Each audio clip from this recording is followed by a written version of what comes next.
तो मैं आप लोगों का civil law 1 and civil law 2 का मेंटर हूँ। और अभी आप लोगों से थोड़ी डिस्कशन हुई थी क्लास से पहले, अब इसको हम ऑफिशियली करते हैं। मैं आपको अपना इंट्रोडक्शन करवाता हूँ, देन फिर आप लोगों में से जिन लोगों का इंट्रोडक्शन नहीं हुआ उनका इंट्रोडक्शन करते हैं, और फिर हम नेक्स्ट मूव अपने कोर्स की तरफ चलते हैं। मेरा नाम मोहम्मद खबीर खालिद एडवोकेट है। मैंने पंजाब यूनिवर्सिटी लॉ कॉलेज से अपनी लॉ ग्रेजुएशन की, उसके बाद मैं प्रैक्टिस करता रहा। मेरे father was also an advocate. तो मोस्टली मैंने शुरू में जब वकालत करते हैं सिविल क्रिमिनल से स्टार्ट की, फिर मैं कॉर्पोरेट के फील्ड में आ गया। इन 2014 अराउंड अबाउट मैं पंजाब पब्लिक सर्विस कमीशन के through registrar consumer district court select हुआ, और वहाँ पे मैं सर्व कर रहा था। उसी असना में मैंने पेपर्स दिए ADPP के, असिस्टेंट डिस्ट्रिक्ट पब्लिक प्रोसिक्यूटर के, और फिर मैं पब्लिक प्रोसिक्यूटर बन गया। ड्यूरिंग दो सर्विसेज मैं वो कर रहा था, तो सिविल जजेस के एग्ज़ाम आए 2015 की जो बैच था, उसमें मेरी 19th पोजीशन आई। मैं फाइनली एलोकेट हो गया था और सिविल जज में सेलेक्ट हो गया। उस बैच में मैं अकेला ही शख्स था जिसने ओथ नहीं लिया था। मुझे अभी भी याद है 1 सितंबर को ओथ था और मैंने नहीं लिया था। उसकी वजह ये थी कि मुझे LLM करने के लिए स्कॉलरशिप मिल गई थी, तो मैं फ्रांस चला जाना। तो मेरे पास दो ही ऑप्शंस थे, जहाँ मैं सिविल जज बन जाऊँ, जहाँ मैं पढ़ने के लिए बाहर चला जाऊँ। तो फिर मैंने ऑप्ट किया कि मैं पढ़ने के लिए बाहर चला जाता हूँ। फिर वहाँ से मैंने अपनी फर्दर स्टडीज़ भी की, MBA भी किया। फिर पाकिस्तान में आके वकालत ही करता रहा, कॉर्पोरेट में, सिविल में, क्रिमिनल भी करता हूँ, और मोस्टली कॉर्पोरेट और सिविल का काम करता हूँ।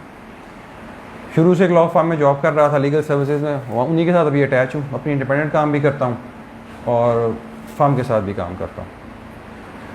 अब ये है कि ड्यूरिंग दी सारे टेन्योर में टीचिंग भी की, अपने जो कलीग्स हैं उनको गाइड भी किया कि वो प्रेपरेशंस कैसे करें। जो 100 मार्क्स के एग्ज़ाम्स हैं, जो लॉ के एग्ज़ाम्स हैं, लॉ के एग्ज़ाम बड़े डाइवर्सिफाई हैं। मैंने पहले भी आपको जिक्र किया था कि 2015 जो है ना, उसके बाद हाई कोर्ट ने रूल्स चेंज कर दिए थे कि आप अगर किसी लॉ डिपार्टमेंट में जॉब कर रहे हैं तो फिर आप एज अ सिविल जज एग्ज़ाम अपीयर नहीं हो सकते। जैसे सपोज करें कोई शख्स assistant director legal anti corruption में है, असिस्टेंट डायरेक्टर लीगल वो ADLR का आपने सुना होगा, रेवेन्यू डिपार्टमेंट्स में है।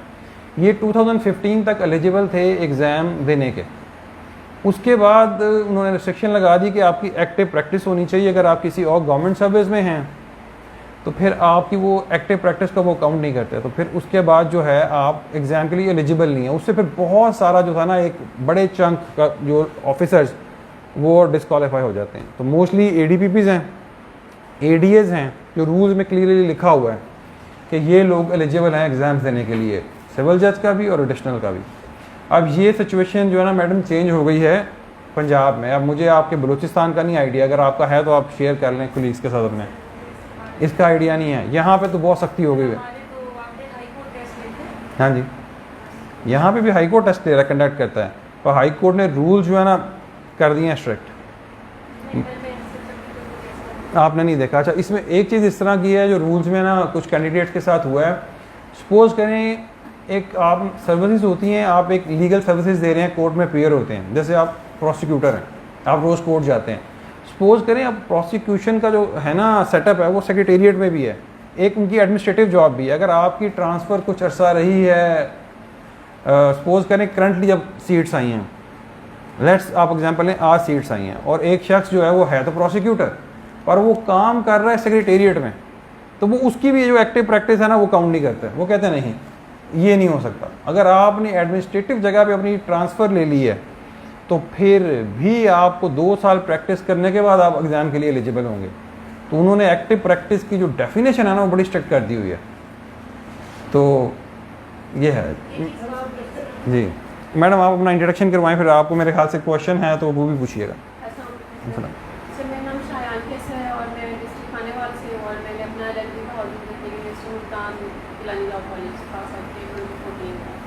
ट्वेंटी 14 में उसके बाद आप वकालत करती रही हैं? नहीं सर, उसके बाद मैंने LLM में एडमिशन ले लिया। 17 में मैंने इंटरनेशनल इस्लामिक यूनिवर्सिटी इस्लामाबाद से अपना LLM कंप्लीट किया था। फिर उसके बाद मैंने सुप्रीम कोर्ट में इंटर्नशिप की थी 2019 तक। सर फिर 1-2 इदारों के साथ पढ़ाती रही हूँ। फिर मैं कम्पिटिटिव एग्जाम्स की तरफ आ गई। मतलब कि आपने कोई स्पेसिफिक गवर्नमेंट जॉब जाओ नहीं की? वकालत ठीक हो गया। मैडम आप आई थी आप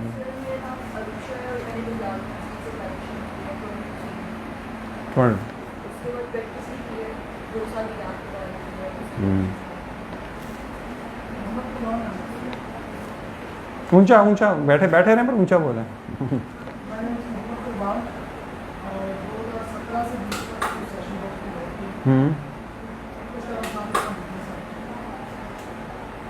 वकालत आप नहीं कर रहे? कर रहे? ओके। और आप जो हैं वो सिविल जज के लिए कैंडिडेट, सिविल जज बनना चाह रहे हैं? ठीक हो गया, बिल्कुल हो गया। अच्छा मैडम, आपका कोई क्वेश्चन था? आप नहीं था? वो आपको बात समझ आ गई जो मैं एक्सप्लेन कर रहा था, एक्टिव प्रैक्टिस जो है? अच्छा जी,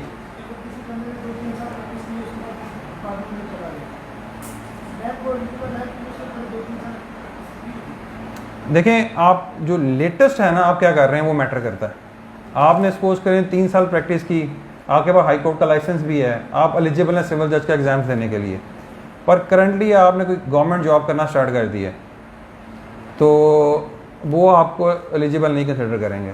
अब वो आपसे ये कहेंगे कि ठीक है, अगर आप सपोज करें जॉब से रिज़ाइन भी कर देते हैं, वो कहेंगे 2 साल आएँ प्रैक्टिस करें और फिर आगे जो फिर एग्ज़ाम्स आएंगे उसमें आप अपीयर हो सकते हैं। तो 2 इयर्स की कंडीशन लगा दी है कि अगर आप एलिजिबल भी हैं और आपका एक्सपीरियंस काफ़ी ज़्यादा है पर लास्ट 2 इयर्स में आप जो है ना वो कर रहे हो, प्रैक्टिस कर रहे हो। फिर ऐसा है जब फॉर्म्स आते हैं ना तो उसमें एक एफिडेविट होता है। एफिडेविट में वो पूरी आपसे लेते हैं कि आप एक्टिव प्रैक्टिस कर रहे हैं और इतने साल से कर रहे हैं, और इना केस जब इना केस कुछ सिलेक्ट हो भी जाता है और उसके खिलाफ कोई इंक्वायरी आ जाती है तो फिर वही आपका एप्लीकेशन फॉर्म और वो जो है एफिडेविट वो निकालते हैं और फिर वो आपके खिलाफ प्रोसीडिंग चलाते हैं। हाँ ऐसा ही है, बिल्कुल है। देखें इसमें एक चीज़ है, जो सिविल जज सिलेक्ट हो गया, जो सिविल जज काम कर रहे हैं वो दे आर नॉट एलिजिबल। इसमें हाई कोर्ट की जजमेंट्स हैं कि उनकी एक एक्टिव प्रैक्टिस कंपनी होती, वो जुडिशल ऑफिसर्स हैं, वो एडिशनल सेशन जज का एग्ज़ाम नहीं दे सकते। ये इस क्लियर कट, मतलब कि इना केस अगर कोई रिज़ाइन भी कर देता है, ऐसा भी एक सिनेरियो हुआ था, ये 2014-2013 की बात है। एक सिविल जज थे, उनका एक्सपीरियंस था, उन्होंने रिज़ाइन दे दिया, उन्होंने कहा मैं एडिशनल के इम्तहान दूंगा, और उनको नहीं उन्होंने अलाउ किया। उन्होंने कहा आपके वो प्रैक्टिस में वो नहीं आता। और सिविल जजेस का अलग क्राइटेरिया प्रमोशंस का, सिविल जज 3rd class, 2nd class, 1st class, फिर उसके बाद सीनियर सिविल जज, फिर वो एडिशनल सेशन जज बनते हैं। 60% कोटा, 60 to 70% कोटा सिविल जजेस का है और 30 to 40% कोटा वकला का है, वो डायरेक्ट एग्जाम दे के आते हैं। तो वो कहते हैं जब आपने एक पाथ कैरियर का चूज़ कर लिया तो आप उसी में रहे ना।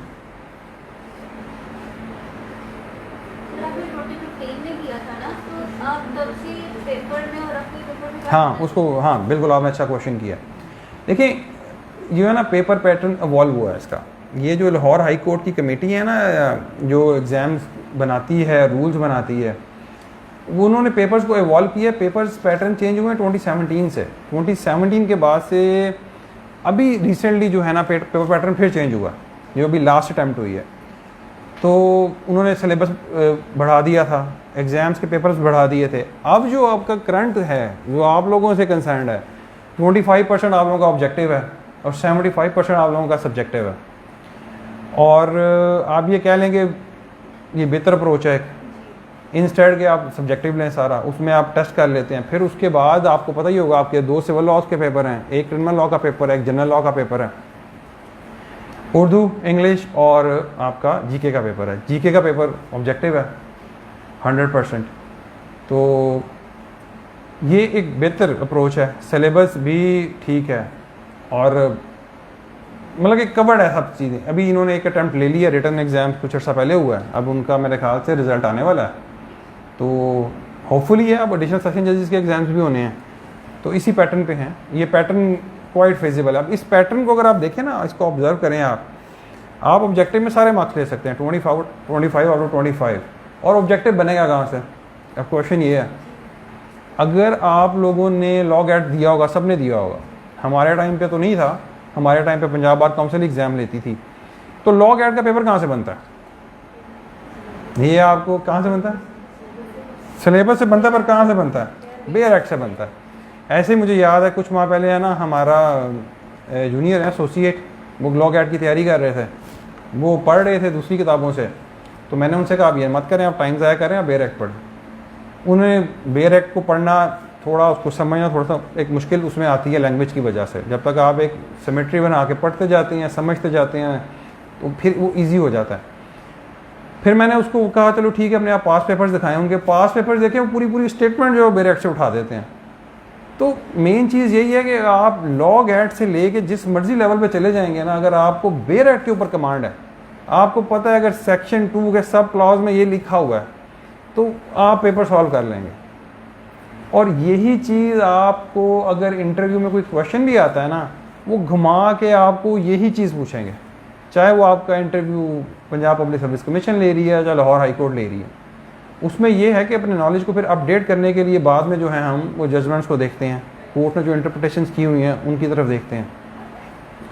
तो मेन चीज़ बेरेक्ट है। अब आपका कोई भी लॉ का सब्जेक्ट है ना, आपने अपना माइंड ये बना लेना कि भाई मुझे ना ये जो सेक्शन है इसका सब सेक्शन ये है, इसका जो जिस्ट है मुझे कंप्लीट आना चाहिए। अगर वो आपको आता है ना तो आप कोई भी क्वेरी सॉल्व कर सकते हैं। उसमें जो इंपॉर्टेंट टॉपिक्स होंगे वो तो फिंगर टिप्स पे होने चाहिए। जो भी किसी भी मतलब कि जब मैं आपको सिविल को बताऊंगा, हम सीपीसी को कवर करेंगे या भी फैमिली को भी हम देखते हैं, वो आपके फिंगर टिप्स पे होने चाहिए। वो फिंगर टिप्स पे होने का आपको उसका बहुत ज़्यादा इंसेंटिव होगा। वो शायद अभी किसी जो बहुत सारे हैं जो वकला हैं मोस्टली वो नहीं याद करते इस तरह, पर वो आपको थोड़ा से फ़ायदा देती हैं। जब आप कोर्स में आर्गूमेंट्स भी कर रहे होते हैं, एग्जाम में भी कुछ गए होते हैं, आपको पता लग रहा होता है कि यही मेन चीज़ है। अब इसमें एक फ़र्क पता क्या आता है, लॉ कॉलेज में जो है ना वो पढ़ाने का तरीका एक अलग है, और एकेडमिक स्टडी जो है ना जैसे मैडम ने किया है वो एक अलग चीज़ है, और जो कम्पिटिटिव एग्जामिनेशन है ना इनकी स्टडी टोटली एक अलग चीज़ है। अब एक्चुअली देखें ना, अब हम अगर लॉ कॉलेज में पढ़ रहे हैं तो हमारा मकसद होता है कि मार्क्स अच्छे आ जाए और हमसे पास आउट कर जाएँ। एकेडमिक स्टडीज़ में भी कुछ इस तरह की चीज़ होती है, और हम अगर थीसिस लिखना है या हमने कोई डेसिटेशन लिखना है हम उसके ऊपर एम कर रहे होते हैं। अब चीज़ ये कम्पिटिटिव एग्जामिनेशन में एक चीज़ है कि हमने अच्छे मार्क्स लेने हैं, उसको पास करना है और फिर एलोकेशन लेनी है। अब सपोज करें हमारे सिस्टम में इस तरह के अगर आपकी एलोकेशन नहीं हो रही, ठीक है, आपकी मेहनत ज़ाया नहीं जाती, आपकी एक इम्तिहान की मेहनत दूसरे इम्तिहान में काम आएगी। पर चीज़ ये होती है कि मेन एम तो एलोकेशन है ना, एलोकेशन होनी चाहिए। तो उसको फोकस करने के लिए फिर हमें उस तरह की स्टडी करनी है। अब बहुत सारी चीज़ें इस तरह जो हमने एलएलबी में पढ़ी थी वो बड़ी ना सतह नॉलेज पे पढ़ाते हैं, बस वो एक सिलेबस कवर करना होता है। फिर वहाँ पे जो एग्ज़ामिनर है ना वो आपसे जो क्वेश्चन करता है और आपका नॉलेज टेस्ट करता है वो एक डिफरेंट तरीके से टेस्ट करता है। उसका ये होता है कि अगर ये एक कनेक्टमेंट है तो ये सारी की सारी जो है ना बच्चे पढ़ लें, या इनका जो सपोज करें अगर हम फैमिली लॉ की एग्जाम्पल लें, इसकी पढ़ा हुआ है। कम्पिटिटिव एग्जामिनेशन में वो जो आपसे स्पेसिफिक चीज़ पूछ रहा होता है, अगर वो प्रैक्टिकल है वो कहता है मुझे टू दी पॉइंट आंसर दें, टू दी पॉइंट आंसर वो आपसे मांग रहे हो, तो इंटरव्यू में भी आपसे वो टू दी पॉइंट बात जो है ना वो पूछेंगे। अब इंटरव्यू मोस्टली जो है वो हाई कोर्ट के जजेस लेते हैं, पैनल होता है 3 जजेस का जो कमेटी में होते हैं, वो उनका एक वास्ट नॉलेज और एक्सपीरियंस है। वो जो चीज़ पूछ रहे होते हैं आपने उनको वो आंसर करनी है। जब आप उनको इधर से घुमाएंगे उधर से घुमाएंगे तो वो ऑफेंड हो जाते हैं। तो चीज़ ये है कि वो जो इसके लिए कम्पिटिटिव एग्जामिनेशन के लिए आपका जो नॉलेज है ना वो स्पेसिफिक होना चाहिए और टू दी पॉइंट होना चाहिए। जो चीज़ पूछी जा रही है ना आपने उसको आंसर करना है। हम अब एलएलबी में जैसे सपोज करें ना, पहले आप लोगों के टाइम पे तो मैंने सुना था कि अब आपको एक स्पेसिफिक शीट्स देते हैं, उससे ज़्यादा आपने नहीं लिखना होता। एक टाइम पे अनलिमिटेड शीट्स होती थी। अब एक क्वेश्चन का आंसर सपोज करें आप 3-4 सफ़ों में लिख सकते हैं, अब आप 10 सफ़ों में लिख लें तो उसका क्या मकसद है? मतलब कि हमने टू दी पॉइंट रहना है, जो क्वेरी है हमने उसको आंसर करना है। वो आंसर हो गई, मार्क्स 100% है, रिटर्न हो या इंटरव्यू हो, और टू दी पॉइंट होना चाहिए। चीज़ ये मेन ये वो करने के लिए जो है हम इसको जो बेयर एक्ट्स को है ना बड़े अच्छे तरीके से करेंगे। फिर एक चीज़ ये है, चलें इसको फैमिली लॉ जो है ना इसको करते हैं, फिर आती जाएगी, चलें वो मुझे आ गई याद। एक्चुअली ये ना आप लोगों की जो स्ट्रेंथ है ना क्लास की वो कितनी है, 4, 6, 7, 8, 9, 10, 11, 12, 13 आप लोग हैं। आप लोग मेरे ख्याल से 15, 16 फिजिकल क्लास में है ना। हम ऐसा कर देंगे कि हम ना ग्रुप्स बना लेंगे। जैसे अगर आप लोग 16 है ना 4 ईच का ग्रुप बन जाए, उससे ये होगा कि हम क्लास में डिस्कशंस करेंगे, एक्ट को पढ़ेंगे, ये मैं आपसे सुनूंगा। मतलब कि मैंने अगर आप सपोज करें हमने सपोज करें एक सेक्शन पढ़ा, 2 पढ़े या 3 पढ़े, मैंने वो आपसे सुनना है अगली क्लास में। उसका मकसद ये है कि मैं आपको पढ़ा के जा सकता हूँ। आप लोगों ने एलएलबी किया ना, एक टीचर आएगा वो बहुत अच्छा हो सकता है, वो आएगा आपको पढ़ा के चला जाएगा, पर मकसद ये है कि अगर आप कल याद नहीं करेंगे ना और वो सुनाएंगे नहीं तो आप एग्ज़ाम नहीं कर सकते। तो उसके लिए याद करना पड़ेगा। उसके लिए आपको फिर अब हम एक 6 मंथ्स का या एक सेमेस्टर हम कह लें हम इकट्ठे होंगे, तो मुझसे आप लोग सीखेंगे, मैं आपसे सीखूंगा, हम इसको इन प्रोविजंस को याद भी करेंगे, आप लोग वो सुनाएंगे भी, और कुछ टास्क ऐसे होंगे जो इंडिविजुअल होंगे और जो कुछ है वो एज अ ग्रुप होंगे। जब मैं अपना मास्टर्स कर रहा था ना, तो हमारे एक टीचर थे, वो मुझे उनके आइडिया बड़ा अच्छा लगा, इस वजह से मैं ग्रुप बनाना चाहता हूँ। जैसे सपोज करें ना, अगर हम 4 ईच का ग्रुप बना लेंगे और आप लोग वो देखें जिनकी एक जैसी है ना, सेम माइंडेड लोग हैं आप में से, जहाँ आपको लगता है कि भाई हम अच्छी ग्रुप स्टडी कर सकते हैं, वो लोग 4 लोग आप लोग टाइम ले लीजिएगा, 1 हफ्ता 2 हफ्ता, आप लोग अंडरस्टैंडिंग हो जाएगी क्लास में से किन के साथ हमें ग्रुप बनाना है, वो हम बना लेंगे। तो फिर उसमें ये होगा कि सपोज करें कि जजमेंट है, मैं उस एक जजमेंट दूंगा ग्रुप 1 को, एक दूंगा ग्रुप 2 को, एक दूंगा ग्रुप 3 को, एक दूंगा ग्रुप 4 को। जब 4 जजमेंट्स आप लोग पढ़ के आएंगे तो हम यहाँ डिस्कस करेंगे, तो एट अ टाइम हम 4 जजमेंट्स कर लेंगे। अगर वही 4 जजमेंट्स मैं आप पूरी क्लास को दे दूँ तो शायद आप में से कोई एक पढ़ेगा, दूसरी की वो कहेगा चलें छोड़ देते हैं। तो इस तरह ये है कि वो कलेक्टिव जो है ना टास्क होगा उसका बहुत फ़ायदा होगा। फिर इस तरह कुछ टॉपिक्स के ऊपर अगर हम असाइनमेंट्स दूंगा मैं आपको, तो एट अ टाइम पे 4 असाइनमेंट्स बन जाएंगे, वो हम डिस्कस भी कर लेंगे, वो हम क्लास में शेयर भी कर सकते हैं। तो इसमें ग्रुप बनाने का बड़ा जो है ना फ़ायदा रहता है। फिर एक चीज़ पता है कि अब आप लोग एक प्रैक्टिकल फील्ड में हैं, आप लॉ को पढ़ेंगे, आप में से बहुत सारे लोग वकालत करेंगे, कोई किसी डिपार्टमेंट में जाएगा, तो जो ग्रुप्स बन जाते हैं या क्लास बन जाती है तो आपका एक प्रोफेशनल रिलेशनशिप रहता है, तो आपको उसमें भी उसका जो फ़ायदा होगा। आप लोगों में से बहुत सारे लोग या सब हो सकते सिविल जज बन जाएँ, तो इवन जजेस जो हैं उनके पास जब प्रॉपोजिशन आती हैं वो डिस्कस करते हैं। अब जैसे मेरे बहुत सारे दोस्त जो हैं वो 2015 के बैच में हुए थे सिविल जज, तो हम आज भी जो है जो हमारा रिलेशनशिप एक दूसरे से है वो इसी वजह से है कि हम लॉ डिस्कस कर रहे होते हैं, कि मेरे पास अगर कोई क्वेरी है मैं उनसे पूछ लेता हूँ, वो हमसे पूछ लेते हैं। तो ये आपका एक रिलेशनशिप कंटिन्यू फॉर एवर है, क्योंकि आप कोई पहले सर्विस में चला जाएगा, कोई बाद में जाएगा, कोई वकालत में जाएगा, कोई हो सकता है किसी और डिपार्टमेंट में चला जाए। तो ग्रुप्स बनाने का ये फ़ायदा है, तो वो हम बना लेंगे कुछ अर्से बाद। मेरा ख्याल है अभी 2-3 लोग जो आप में से हैं वो कम हैं, तो वो लोग जब आते हैं तो आप लोग देख लें, इसके ऊपर आप लोग वर्कआउट करना शुरू कर दें। हम ग्रुप बना लेंगे और फिर जो टास्क होंगे ना हमारे, वो ग्रुप की बेस पे ही होंगे। ठीक हो गया। अब जो है हम आते हैं फैमिली लॉज के ऊपर। अब फैमिली लॉज के ऊपर आप लोगों ने LLB में कुछ तो पढ़ा होगा इनके बारे में, कि ये एक्ट्स नहीं पढ़े। आप लोगों को आइडिया है ये कौन से एक्ट्स हैं? चलें एक चीज़ जो है ना पहले कर लेते हैं। आप लोगों को पता है सिविल लॉ 1 और सिविल लॉ 2 में कौन से सब्जेक्ट्स हैं? सिविल लॉ 1 में जो है ना आपका मुस्लिम फैमिली लॉज हैं, और गार्डियन एंड वार्ड एक्ट 1890 है, कॉन्ट्रैक्ट एक्ट 1872 है, आपके पास इसमें लिमिटेशन एक्ट है, ये 4 हो गए। उसके बाद आपके पास रेंट प्रीमिसेस एक्ट 2009 है। जो आपकी मेन बड़ी जो सिविल का एक्ट है वो कोड ऑफ सिविल प्रोसीजर है, वो सिविल लॉ 2 में है। लैंड रेवेन्यू एक्ट 1967 और उसके रूल्स हैं। स्पेसिफिक रिलीफ एक्ट है एंड आर्बिट्रेशन एक्ट 1940 है। हम जो है जब पढ़ेंगे सिविल लॉ 1 इस वीक के बाद से, तो फिर सिविल लॉ ही के एक्ट्स पढ़ेंगे, और जब सिविल लॉ 2 में जाएंगे तो फिर हम जो है वो पढ़ेंगे उधर से। अब इसमें ये है कि हम सिविल लॉ CPC से आप सबकी जो है वो आशनाई तो होगी, आसान। तो उसको जो है ना सिविल लॉ को हम डिस्कस करेंगे। अब सिविल लॉ जो है ना वो एक बड़ा लेंथी सब्जेक्ट है, आप लोगों ने देखा होगा। उसको मैं इनिशियली स्टार्ट इस तरह से नहीं कर रहा, आप लोग बोर हो जाओगे, क्योंकि उसकी जो प्रोविजन है ना, अब ये फैमिली लॉज ईजी हैं और ये आप कह लें कि हर किसी की लाइफ से रिलेटेड है, और आप लोग अपने आसपास जो है इन मामलात को देखते रहते हैं। तो वो ये है कि हम पहले जो इंटरेस्टिंग लॉज हैं इनसे स्टार्ट लेंगे, और फिर आहिस्ता आहिस्ता जो है ना हम बीच में वो मुश्किल जो चीज़ें हैं उनको भी डिस्कस करते जाएँ। जो गार्डियन एंड वार्ड एक्ट्स है ना, उसमें सिलेबस में लिखा हुआ है कि high court rules and regulations हैं। जो high court rules and orders हैं ना, वो इन्हीं लॉज को इंटरप्रेट करते हैं, सिविल को भी और क्रिमिनल को भी। तो वो कोई अलग चीज़ नहीं है, वो यही प्रोसीजर को बताया हुआ है। जैसे सपोजिंगली क्रिमिनल में रिमांड है, रिमांड का एक मशहूर टॉपिक है। अब रिमांड के रूल्स एंड रेगुलेशंस हैं, कुछ जजमेंट्स हैं, उनमें लीडिंग रूल्स उसके लिखे गए हैं, वो उन्होंने उसमें लिख दिए हुए हैं। इस तरह सिविल की चीज़ें हैं। तो वो एज सच जो है ना कि कोर्ट का कंडक्ट क्या होगा, कोर्ट के ऑर्डर्स कैसे होंगे, कौन से गाइडिंग प्रिंसिपल्स हैं उनको ऑब्जर्व किया जाएगा, ये चीज़ें हैं।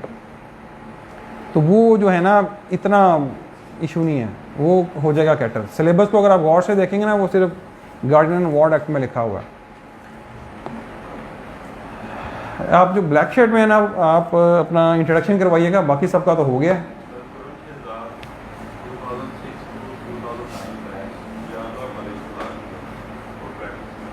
प्रैक्टिसिंग लॉयर है 19 कोई आपने अटेम्प्ट दी है सिविल जज की? नहीं दी। सिविल जज के लिए आप ASJ के लिए आप हैं, आपके एक्सपीरियंस हो गया 10 ईयर्स का? अच्छा 16 में आप पास आउट कब हैं? अच्छा 2009 के पास आउट हैं आप? ओके, आप एडिशनल सेशन और अभी आप ये अटेम्प्ट देने लगे हैं, ठीक हो गया, चलें गुड। सिविल जज की कोई अटेम्प्ट नहीं दी आपने? ASJ की भी कोई नहीं दी? नहीं दी, फर्स्ट अटेम्प्ट दे रहे हैं। तो आपको इतनी देर बाद ख्याल कैसे आया? ट्राई करें, ठीक हो गया। तो एग्ज़ाम्स का आपको कब एक्सपेक्टेड है एग्ज़ाम्स आपके? अच्छा आप देना चाह रहे हैं, अच्छा आप इस अटेम्प्ट में एग्ज़ाम नहीं दे रहे जो अभी होने हैं, आप नेक्स्ट ईयर के लिए, नेक्स्ट ईयर के लिए, ठीक हो गया। और आप प्रैक्टिस किस एरिया में करते रहे हैं? Civil law, criminal law, corporate, किस में कर रहे हैं? सिविल क्रिमिनल में कर रहे हैं, ठीक हो गया। चलो चलें हम स्टार्ट करते हैं मुस्लिम फैमिली कोर्ट। तो आपने फैमिली के केसेस तो किए होंगे, ठीक है। तो थोड़ा आप हमें जो है मुस्लिम फैमिली लॉज के बारे में बताएंगे क्लास को, जो भी जनरल नॉलेज आपके पास है, मैं उसको जब हम एक्स सेक्शंस पढ़ेंगे मैं उसको एलेबोरेट करता रहूँगा, आप लोगों को जो चीज़ें हैं ना वो इन डेप्थ में जाते जाएंगे हम। मेरा ख्याल है सबको आवाज़ आ रही है, आप थोड़ा ऊंचा बोलें।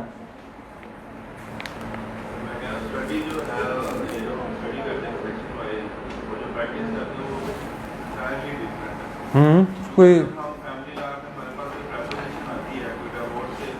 जी जी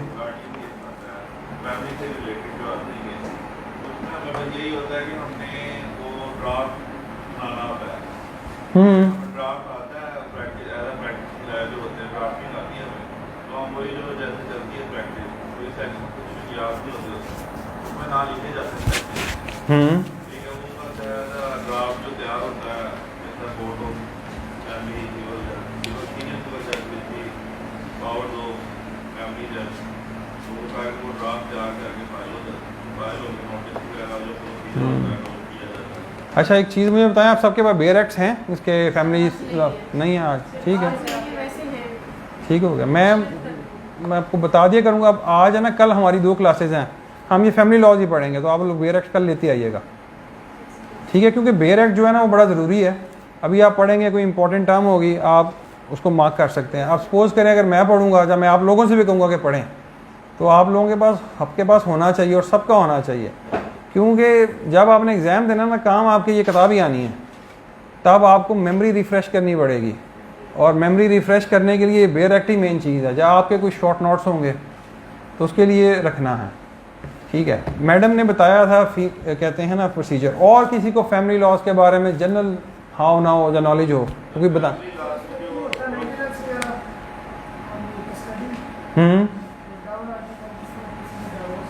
डिवोर्स के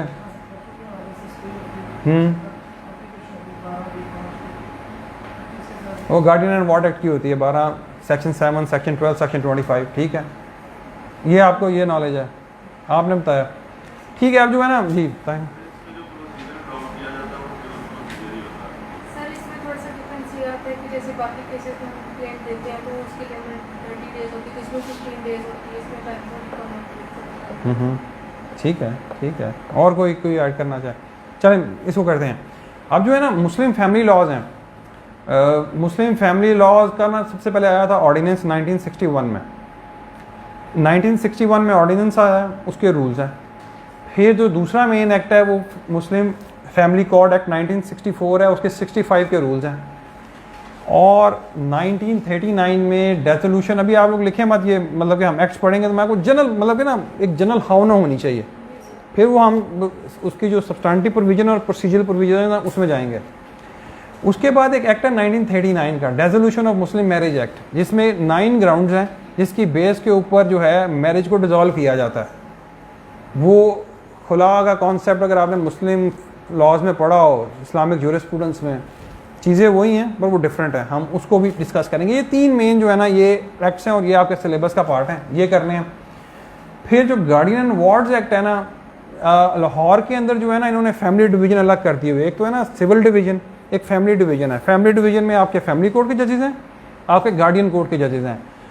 सिविल जजेस, फैमिली जजेस हैं अराउंड अबाउट 20 और गार्डियन जजेस हैं 8-9।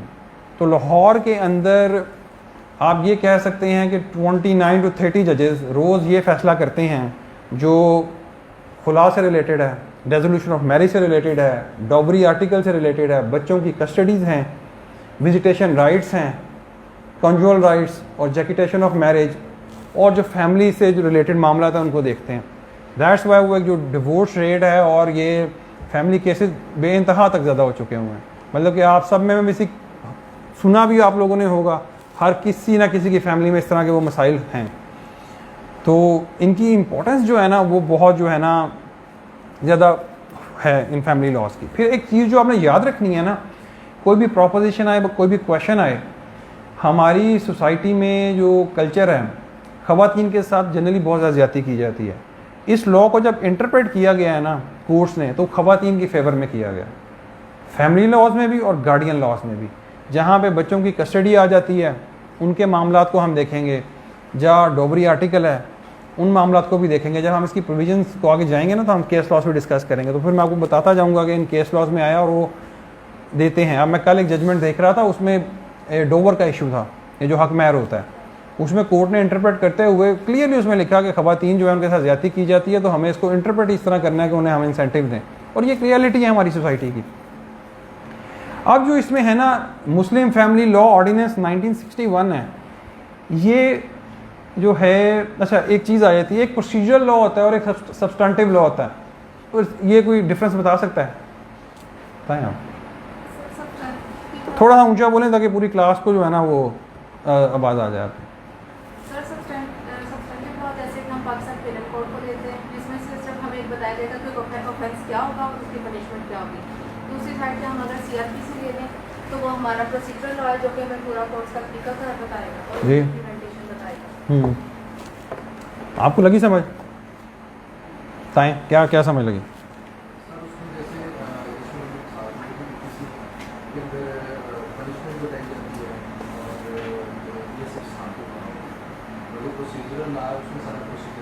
प्रोसीजर की एग्जांपल कोई याद रखिएगा, जो सबसे मेन एग्जांपल है ना CPC और CRPC, ये प्रोसीजरल लॉज हैं। सूट फाइल कैसे होगा, प्लेंट कैसे लिखी जाएगी, एविडेंस कैसे होगा, इश्यूज कैसे फ्रेम्स होंगे, इंटेरोगेटरीज हैं, डिस्कवरीज हैं, रिटन स्टेटमेंट के बारे में है, कमीशन कैसे अपॉइंट होगा, स्टे के बारे में कैसे है, वो सारा जो प्रोसीजर है वो CPC में है, इस तरह ही CRPC में है। सब्सटेंटिव लॉ आपका हो गया PPC। अब जो है ना फैमिली लॉ में जो मुस्लिम फैमिली लॉ ऑर्डिनेंस 1961 है, ये सब्सटेंटिव लॉ है,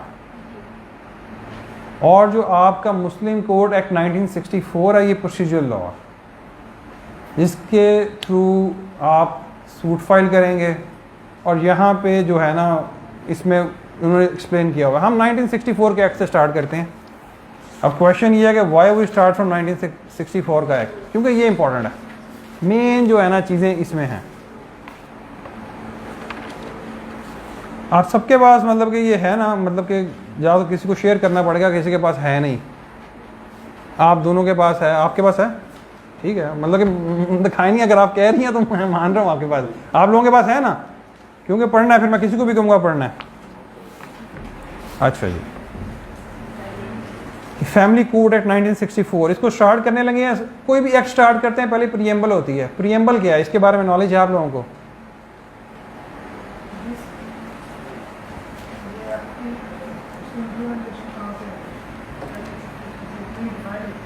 देखिए प्रीएम्बल जो है ना मेन चीज़ है, ये लॉ है। ये लॉ बना क्यों है, इसका मकसद क्या है, ये किसके ऊपर एप्लीकेबल होगा। तो कोई भी आपने लॉ पढ़ना है ना, आपने जाके प्रीएम्बल देखनी है उसकी।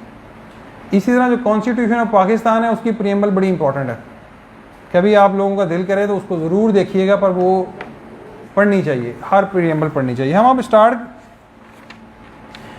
Preamble. Whereas it is expedient to make provision for the establishment of family courts for the expeditious settlement and disposal of disputes relating to marriage and family affairs and matter connected thereto, it is hereby enacted as follow. अब यहाँ पे अगर मैं आपसे कहूँ कि कौन सी जो टर्म है वो मेन है, अब आप देखें इसमें expeditious settlement, disposal of disputes relating to marriage and family affairs. अब ये जो टर्मिनोलॉजी है इसको मतलब कि सारे आप में समझ गए हैं या इसको एक्सप्लेन करने की ज़रूरत है? बिला झिझक मतलब कि जो है ना, हम एक एक वर्ड्स को जाके देखेंगे कि हमेरी अंडरस्टैंडिंग होनी चाहिए। जहाँ पे हमें लगेगा कि ये जो है इसका मतलब नहीं क्लियर, तो आपने फ़ौरन पूछना है। हम उसको डिक्शनरी में भी देख सकते हैं, उसको कंसल्ट भी कर सकते हैं, उसके क्या मतलब है उसको भी देख सकते हैं। अब ये टर्मिनोलॉजी जनरली इजी है, चीज़ें मुश्किल भी आएंगी आगे कुछ डिफरेंट एक्ट्स में, तो ये आप लोगों को क्लियर है प्रीएम्बल। अब वो उसमें ये कहना चाह रहा है कि एक तो एक्सपीडिशियस सेटलमेंट है, सिविल केसेस में जो है बहुत ज़्यादा टाइम लगता है केसेस में, आप लोगों को जनरली है। अब ये जो सूट है ये 6 मंथ्स में डिस्पोज ऑफ करना होता है, आगे प्रोविज़न आएगी। अब एक्सपीडिशियस सेटलमेंट है, अब डिस्प्यूट्स जो हैं related to marriage and family affairs हैं। अब ये एक स्पेशल लॉ है। अच्छा, आप लोगों को पता है कि जनरल लॉ होता है और एक स्पेशल लॉ होता है। जनरल लॉ क्या है?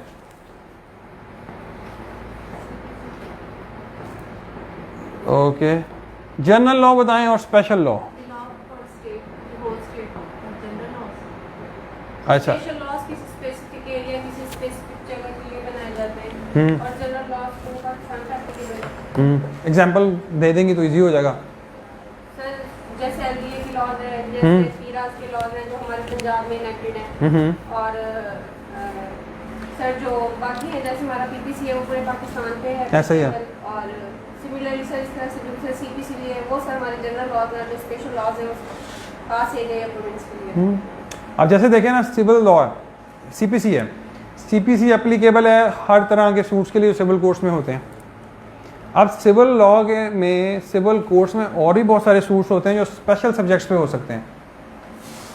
जैसे फैमिली लॉ है, फैमिली लॉ एक स्पेशल लॉ है। अब ये लॉ बन गया है और सीपीसी इससे पहले थी, वो 1908 का एक्ट है, ये 1964 का है। अब हम जब फैमिली सूट फाइल करेंगे तो हम किसको फॉलो करेंगे? 1964। हाँ, अब इसमें एक चीज़ है, ये आप लोग नोट कर लें, ये आप लोगों को पता होनी चाहिए। Special law will always prevail over general law. अब आप ये क्रिमिनल हायरार्की में चले जाएं, आप सिविल हायरार्की में चले जाएं, स्पेशल लॉ प्रिवेल करेगा। और अगर कोई ऐसी प्रोविज़न है जिसमें कॉन्ट्रडिक्शन आ रही है तो आप हमेशा जो है स्पेशल लॉ को फॉलो करेंगे। अब फैमिली लॉ एक स्पेशल लॉ है। अब जाहिर सी बात है कि उस टाइम पे जब ये एक्ट बना तब भी और अभी भी एक्सपीडिशियस सेटलमेंट, हमें वो केसेस जो फैमिली से रिलेटेड है उनको जल्दी डिस्पोज ऑफ करना है। अब उसकी बहुत सारी रीज़न्स हैं।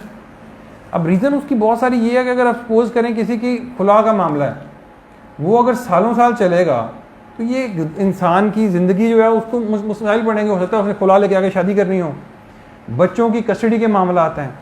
अब इसी तरह सामान जहेज़ के जो हैं कि वो अगर खुला हो गई है तो सामान जहेज़ वापस मिलना चाहिए, वही उनको वापस नहीं मिल रहा और उसमें अगर सालों साल लग रहे हैं तो ये किसी का राइट जो है वो यूज़र्प हो रहा है, किसी का राइट जो है वो बहुत एक्सट्रीमली इफेक्ट हो रहा है। तो उनको एक्सपीडिशियस सेटलमेंट करने के लिए ये स्पेशल लॉ बना, मेन चीज़ जो है। अब जनरली अगर मैं प्रैक्टिकली आपको बताऊं तो यूजुअली फैमिली कोर्ट से डिसीजन जल्दी आते हैं सिविल कोर्ट की निस्बत, पर कई दफ़ा जो है वो 6 मंथ्स टू ईयर लग जाता है और 2 साल भी लग जाते हैं। फिर उसके बाद आपका अपील का प्रोसीजर है और इसमें सेकंड अपील नहीं रखी गई हुई, वो हम उस देखेंगे उसको आगे। तो सिविल लॉ से जो जनरल हमारा लॉ है उसकी बेहतर ये फास्ट है। अब इसको आगे चलते हैं। नंबर 1 है जी, सेक्शन नंबर 1 पे हम आ जाते हैं। Short title, extend and commencement. Generally कोई भी एक्ट होगा उस एक्ट का नाम लिखा होगा, वो कब इन्फोर्स हो रहा है उसके बारे में ये लिखा होगा। This act may be called the family code act 1964 Sub clause 2, it shall extend to whole of Punjab. 3, it shall come into force of such areas or such date as the government may by notification in the official gazette specify in this behalf. Clear है? किसी को कोई issue हो किसी भी sub clause के बारे में, क्योंकि ये कोई इतनी इंपॉर्टेंट इंफॉर्मेशन अभी तक आई नहीं है, इस वजह से इसको हम ज़रा जल्दी करते हैं. अच्छा जी, sub clause 4, nothing in this act shall apply to any suit or any application under the guardian and Ward Act 1890 pending for trial or hearing in any court immediately before the coming into force of this act, and such all suits and applications shall be heard and disposed of is at this act was in force. अब इसमें दो terms वो use कर रहा है, एक वो कर रहा है सूट और application under the guardian and wards act. अब ये सूट में और एप्लीकेशन में फ़र्क क्या है, ये कोई एक्सप्लेन करेगा? सर सूट जो भी मेन इशू चल रहा है उस पर जो ड्राफ्टिंग होती है प्रिंट बनती है वो सूट होता है, लेकिन सर उसके अंदर आ जाए जैसे किसी चीज़ की बच्चों से जैसे मुलाकात के लिए आ जाए तो उसके लिए एक एप्लीकेशन दी जाएगी. बीच में जितने भी प्रोसीजर्स को अडॉप्ट किया जाता है उनके लिए एक एप्लीकेशन दी जाती है. जनरली जो है ना सीपीसी इसको एक्सप्लेन करता है. यहाँ पे एक चीज़ है ना, सूट है. अब आपने सूट किया, suit for recovery of dowry articles, वो एक दावा है. अब एक दावे के अंदर बहुत सारी दरखास्तें हो सकती हैं. अब आपने सपोज करें किसी विटनेस को कॉल करना है तो आप उसके लिए भी एप्लीकेशन दे सकते हैं. आपने एडजमेंट लेनी है, एक एडजमेंट आप कोर्ट में जाके ऑरली कहते हैं और एडजमेंट हो जाती है, और आप एप्लीकेशन भी देके करते हैं. तो एप्लीकेशंस हैं, फिर एप्लीकेशंस के डिफरेंट नेचर्स हैं. अब किसी भी जज के पास जब एप्लीकेशन आती है वो फ़ौरन फैसला नहीं कर देता, वो कहता है मैं दूसरी पार्टी को भी सुनूंगा. वो दोनों पार्टीज़ को सुन के फैसला करता है. सूट्स में तो एक प्रॉपर प्रोसीजर है ना, वो जो उसका चलना है. आपकी प्लेंट है, रिटन स्टेटमेंट है, फिर एविडेंस की स्टेज है, क्रॉस एग्जामिनेशन है, और देन फाइनल आर्गूमेंट्स और उसके बाद फैसला होगा. तो अब वो यहाँ पे क्या क्या कर रहा है कि nothing in this act shall apply to an application or suit under the guardian and Ward Act pending trial or hearing in the court immediately before the commencement of this act. Generally वो इस clause में ये कहना चाह रहा है कि जब ये एक्ट आया था तो जो भी एप्लीकेशन या suits guardian and Ward act के अंदर पेंडिंग हैं, ये उनको जो है कहते हैं अप्लाई नहीं करेगा. ठीक हो गया. नेक्स्ट 5 पे चलते हैं. Any suit or any application under the Guardian and Ward Act 1890 which was pending for trial and hearing in a court immediately before coming into force of this act and which have been dismissed solely on the ground that such suit or application is to be tried by a family court established under this act shall notwithstanding anything to the contrary contained in any law or petition made to it in this behalf by any party to the suit or application be tried and heard by such court from the stage at which such suit or application has reached the time of dismissal. इसमें फिर वो use कर रहा है term suit, application and पे ऊपर भी वो यूज़ कर रहा है सूट एंड एप्लीकेशन. अब जनरली वो यही उसमें एक्सप्लेन करना चाह रहा है कि अगर कोई एप्लीकेशन या सूट इस बात पे डिसमिस हो गया है कि फैमिली कोड एक्ट 1964 आ गया तो वो उसको अफेक्ट नहीं करेगा. जो उनके राइट्स हैं उनको, और वो चलते रहेंगे इसी तरह. जनरली अब जो सबसे इम्पोर्टेंट है ना, इसमें सेक्शन 2 होता है. सेक्शन 2 किसी भी एनेक्टमेंट का जो ना मेन सेक्शन होता है, उसमें डेफिनेशन क्लॉज होती है मोस्टली में. कुछ आपको ऐसे एनेक्टमेंट्स हो सकते हैं इनमें सेक्शन 2 ना हो. यहाँ पे सेक्शन 2 जो है ना बड़ा इंपॉर्टेंट है. अब आपका जो इंपॉर्टेंट तरीन सेक्शन है एक्ट का वो है सेक्शन 2. अब इसमें जो पहली डेफिनेशन है वो आर्बिट्रेशन काउंसिल है एंड चेयरमैन है. ये जो आर्बिट्रेशन काउंसिल एंड चेयरमैन है ना, ये डिफाइन हुई है मुस्लिम फैमिली लॉ ऑर्डिनेंस 1961 में. अब ये आर्बिट्रेशन काउंसिल और चेयरमैन क्या है, किसी को इसका आइडिया है? कि मैं बताता हूँ, मैं आप लोगों को बताता हूँ. हर यूनियन काउंसिल में आप लोगों को आइडिया होगा जब birth certificate, marriage registration certificate लेना हो तो ये यूनियन काउंसिल से मिलता है. और यूनियन काउंसिल से पहले इलेक्शंस भी होते थे, अब काफ़ी अर्से से नहीं हो रहे. तो यूनियन काउंसिल में ऑफिस बना हुआ है. अब मुस्लिम फैमिली कोर्ट ऑर्डिनेंस जो है 1961, इसके अंडर हर यूनियन में एक चेयरमैन होता है, सेक्रेटरी भी होता है वहाँ पे, और वहाँ पे जो है ना आपका कहते हैं आर्बिट्रेशन काउंसिल बनती है। आर्बिट्रेशन काउंसिल बनती है, वो 61 के हम एक्ट में जाएंगे, उसके एक स्पेसिफिक पर्पज़ हैं। वो जब खुला की डिग्री ले ली जाती है तो उसके बाद 90 डेज़ में वो कोशिश करते हैं कि सुलह करा दी जाए। तो वो दोनों पार्टीज़ या उनके लीगल रिप्रेजेंटेटिव को बुलाते हैं, उनकी सुलह कराने की कोशिश करते हैं, उनका प्रोसीजर है, वो नोटिस भेजते हैं। फिर जब इन केस अगर सुलह नहीं हो पाती तो वो फिर फाइनली एक आपका जो है ना मैरिज रेजोल्यूशन सर्टिफिकेट इशू करते हैं। वो सर्टिफिकेट मेन चीज़ है। मैं बोलूँ ये एक इंपॉर्टेंट चीज़ है, इसको आप समझ लें, आप सारे जो है इसको गौर से सुने। सपोज करें एक दावा फाइल करती है खातून खुला का, कोर्ट से खुला हो गई, अब कोर्ट ने एक डिक्री इशू कर दी है। अब डिक्री इशू होने के बाद क्या प्रोसीजर होगा, ये हम 61 का जब ऑर्डिनेंस देखेंगे, होपफुली कल हम उसमें भी देखेंगे, उसके रूल्स में भी है। अब लॉ ये कहता है, इसमें आगे हम पढ़ेंगे कि विद इन 3 डेज जब खुला की डिक्री हो जाएगी तो कोर्ट जो है ना वो डिक्री बेचेगी यूनियन काउंसिल को, और यूनियन काउंसिल ने उसे वहाँ पे उसके ऊपर प्रोसीजर करना होता है। प्रैक्टिस में होता ही है, जब कोर्ट फैसला दे देती है तो हम खुद लेके जाते हैं, वो कोर्ट खुद नहीं बेचती। मैं आपको सब प्रैक्टिकली वैसे बता रहा हूँ कि आपको ना वो क्लियर हो। अब वो हमने एक सर्टिफाइड कॉपी ली, सर्टिफाइड कॉपी लेने का एक प्रोसीजर है। एक सर्टिफाइड कॉपी और अनसर्टिफाइड कॉपी का आप लोगों को आइडिया है? कोर्ट फी लगी होती है, मतलब कुछ लोग जो वकालत नहीं करते ना, एक होती है पक्की कॉपी, एक होती है कच्ची कॉपी।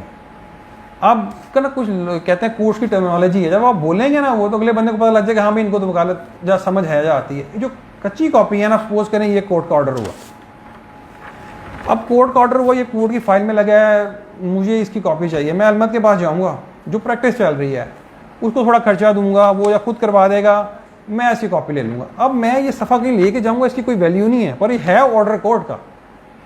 अब अगर मुझे इसकी चाहिए पक्की कॉपी, जिसको मैं कहीं पे सबमिट भी करवाऊँ तो उसको वो कंसिडर करेंगे इस लाइक अ सर्टिफाइड कॉपी। तो उसका एक प्रोसीजर है, वो पहले जज से मेरी एक फॉर्म होगा, मैं उस फॉर्म को फिल करूँगा, ये वाला ऑर्डर है जज साहब का, ये कोर्ट है, ये मेरा नाम है, उसको अलमत को दूंगा, वो कोर्ट जज साहब से साइन करवाएगा उसके ऊपर, और फिर उसके ऊपर उसकी रिक्विजिट कोर्ट फीस है, वो ब्रांच में जाएगी, वहाँ से वो प्रोसेस होके आएगा, वो उसको प्रॉपर स्टैम्प और साइन करके देगा। वो जो सर्टिफाइड कॉपी है ना, मैं वो लूँगा। अब वो सर्टिफाइड कॉपी मैं प्लेंट की लूँगा और डिक्री की लूँगा, वो लेके मैं चला गया यूनियन काउंसिल। यूनियन काउंसिल जाके मैं सबमिट करूँगा चेयरमैन के पास। ठीक हो गया, जब लीगल रिप्रेजेंटेटिव भी कर सकते हैं। अब खातून की है तो खातून करवा देंगी। अब डिक्री, अब जो खुला की डिक्री है वो खातून ही लेती हैं, उन्होंने वहाँ जाके सबमिट करवा दी। अब जो है ना वो प्रोसीजर ये स्टार्ट होगा उसके बाद कि वो नोटिस करेंगे कि जो उनका खामन था, एक्स हस्बैंड था, वो आए, जब उनके लीगल रिप्रेजेंटेटिव आए। खातून खुद भी आ सकते हैं, उनके लीगल रिप्रेजेंटेटिव भी आ सकते हैं। खातून वहाँ जाके भी बता देती हैं कि जनाब मैं खुला लेना चाहती हूँ, तो मैं सुलह नहीं करना चाहती। ठीक हो गया, और दूसरी पार्टी को सुनेंगे।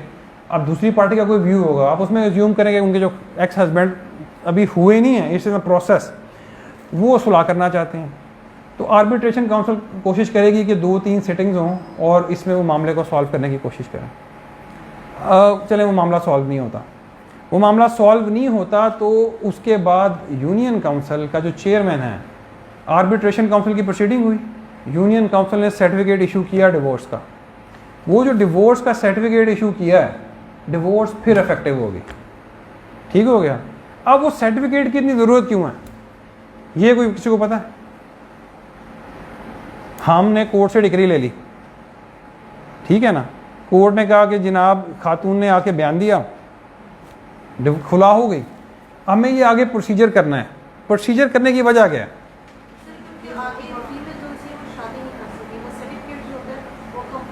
ठीक हो गया, एक ये हो गई, हम वो ये talking about specifically Pakistani law के, एक वजह ये हो गई। और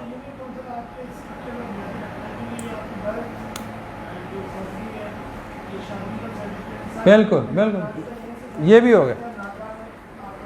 इसमें मेन चीज़ पता है कि अब आईडी कार्ड के ऊपर अब लॉ बना है कि खातून चूज़ करेगी कि उसके हस्बैंड का नाम आना है कि फादर का नेम आना है। पहले तो हस्बैंड का नेम आता था, तो सबसे पहले आपको हस्बैंड का नेम अगर निकलवाना है तो आपको डिग्री की बेस पे नहीं निकलेगा, आपको यूनियन काउंसिल का सर्टिफिकेट चाहिए। एक चीज़ हो गई। इसी तरह किसी का अगर पासपोर्ट बना हुआ है तो पासपोर्ट में भी हस्बैंड का नेम अगर आ रहा है तो उसको भी स्ट्रक डाउन करवाना है तो आपको सर्टिफिकेट चाहिए। इसके अलावा नादरा में आपको पता होगा एक FRC होता है, फैमिली ट्री होता है, तो वो तो जब शादी हुई तो उनके रिकॉर्ड में आ गया कि ये 2 मियाँ बीवी हैं, तो उसको भी करवाना है। तो वो गवर्नमेंट का सारा रिकॉर्ड अपडेट करवाने के लिए ये करना पड़ता है, और इट्स वेरी इंपॉर्टेंट। अब आप लोगों में से जिन्होंने वकालत की है, जब आप लोग आगे देखेंगे बहुत सारी खवातीन जब वो कोर्ट से डिग्री लेती हैं और घर बैठ जाती हैं, नहीं लेती। फिर जब उनको कोई काम करवाना पड़ता है, जब कोई हर्डल आती है, तो वो कहती हैं जब वो हो जाए। यूनियन काउंसिल कहती है भाई हम तो 90 दिन का प्रोसीजर पूरा करेंगे तो बात बनेगी। और उस टाइम पे 90 डेज वेट करना, एक जब आपको होना कि काम एक हफ्ते में हो जाए और 90 दिन वेट करना पड़े, तो ये बड़ा मसला हो जाता है। तो ये लोगों को बड़ी हर्डल्स आती हैं, तो इसकी एक ये मेन वजह है। जी जी, आर्बिट्रेशन काउंसिल जो 2-3 सिटिंग्स करती है कि इनकी रिकॉन्सिलिएशन हो जाए, तो कुछ ऐसे केसेस भी होते हैं जिसमें हो जाती है। देखिए चीज़ पता क्या होती है, यूनियन काउंसिल को ना कभी आप विजिट करेंगे ना, अगर आप लोगों में से किसी ने नहीं किया, कभी करके देखिएगा। उनके ऑफिस में आप जाएंगे, आप लोग डर जाएंगे, आप कहेंगे ये इतने हालात हैं। तो वो ना उनके पास ना लॉ में अथॉरिटी है, पर उनके पास ना इन्फोर्स करवाने की पावर्स नहीं है। अब जैसे सपोज करें जनरली होता क्या यूनियन काउंसिल की, आर्बिट्रेशन काउंसिल की प्रोसीडिंग्स हो रही हैं, दोनों पार्टीज ही नहीं आ रही, तो वो कैसे उनको बुलाएगा? उसके पास कोई अथॉरिटी है वारंट इशू कर दे, जहाँ वो कहे जनाब उसके पास पुलिस जब ऑफिस से कॉल करवाए और पार्टी को पता हो कि अगर मैं नहीं अपीयर होऊंगा तो उसके कोई कॉन्सिक्वेंसेज होंगे। ऐसे कोई कॉन्सिक्वेंसेज नहीं है सच। तो वो ना एक ऐसी बॉडी है जिसका ना वो इफेक्टिव नहीं है। जैसे आप सपोज करें कोर्ट में है, आपको पता है आपके खिलाफ दावा हुआ है और आप नहीं अपीयर हो रहे, तो आपके खिलाफ ऑर्डर पास हो जाएगा एक्स पार्टी और वो आपके राइट्स को अफेक्ट करेगा, तो आप अपीयर होंगी, आप जवाब देंगी। अब मसला ये आ रहा है इनके पास ऐसा ना पावर्स नहीं है। इसी तरह मैं आपको बताता हूँ, अब जो है ना थोड़ा ट्रेंड चेंज हो गया। एक एक्ट है mediation act, arbitration and mediation act 2019 का, पंजाब का, गवर्नमेंट का। अब फैमिली मैटर्स में ऐसा हो रहा है, जो मैटर्स आती है ना, हाई कोर्ट ने नोटिफिकेशन इशू किया है कि आप ना ADR सेंटर है, ये MA कॉलेज के पास है, सेशन कोर्ट की बैक साइड पे बनता है लाहौर के, आप ना मैटर वहाँ पे रेफ़र कर देते हैं। वहाँ पे मीडिएशन सेंटर 1 सिविल है, क्रिमिनल है और फैमिली है। वहाँ पे भी ना बड़ी इनफॉर्मल सी प्रोसीडिंग्स होती हैं। मैडम ये आपके शायद ना हो, क्योंकि जी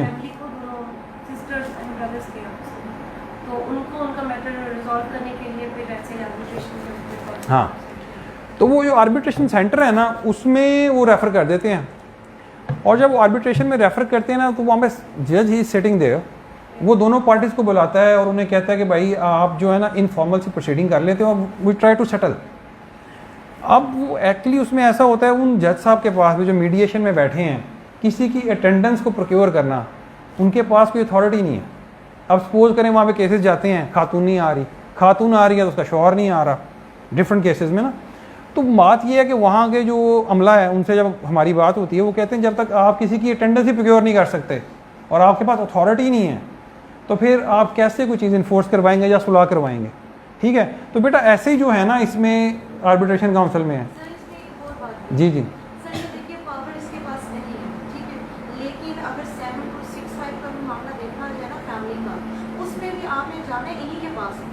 जब इनके पास जाएंगे, जिस तरह तलाक है, जिस तरह शरीयत में कुरान के अंदर और फिर अकॉर्डिंग टू अवर लॉ 70 उसमें भी प्रोसीजर अडॉप्ट किया गया, बताया गया कि पहले आपने फर्स्ट भेजने से कि सजा भी इसलिए रखा है कि प्रोसीजर अडॉप्ट ना करने के ऊपर 1 साल सजा और 5,000 समथिंग।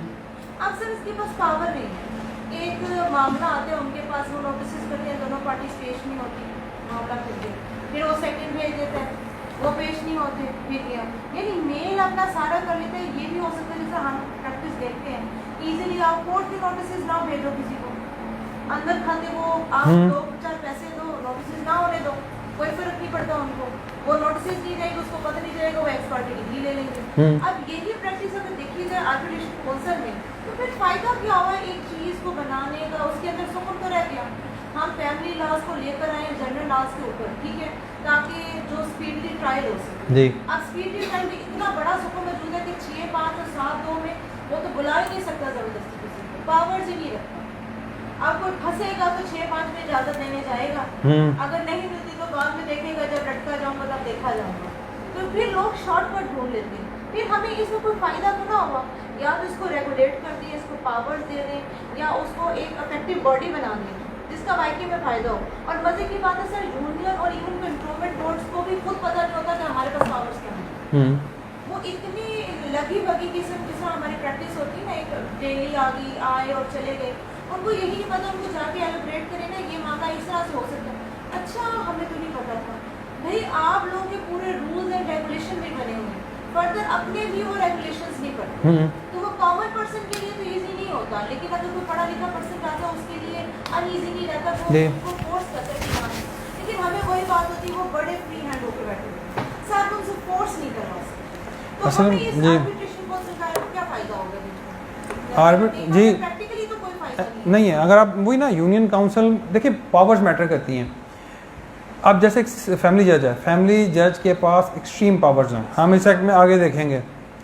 अब एक खातून है या एक शौहर शख्स है, उसका एक्स हस्बैंड कह लें आप उसको, उनकी अगर जो मामला अगर फैमिली कोर्ट तक नहीं तय होते हैं ना, तो आर्बिट्रेशन काउंसिल में मोस्टली नहीं होते, क्योंकि लोगों ने भी ना सोसाइटी का जो ट्रेंड है उन्होंने माइंड बना लिया होता है।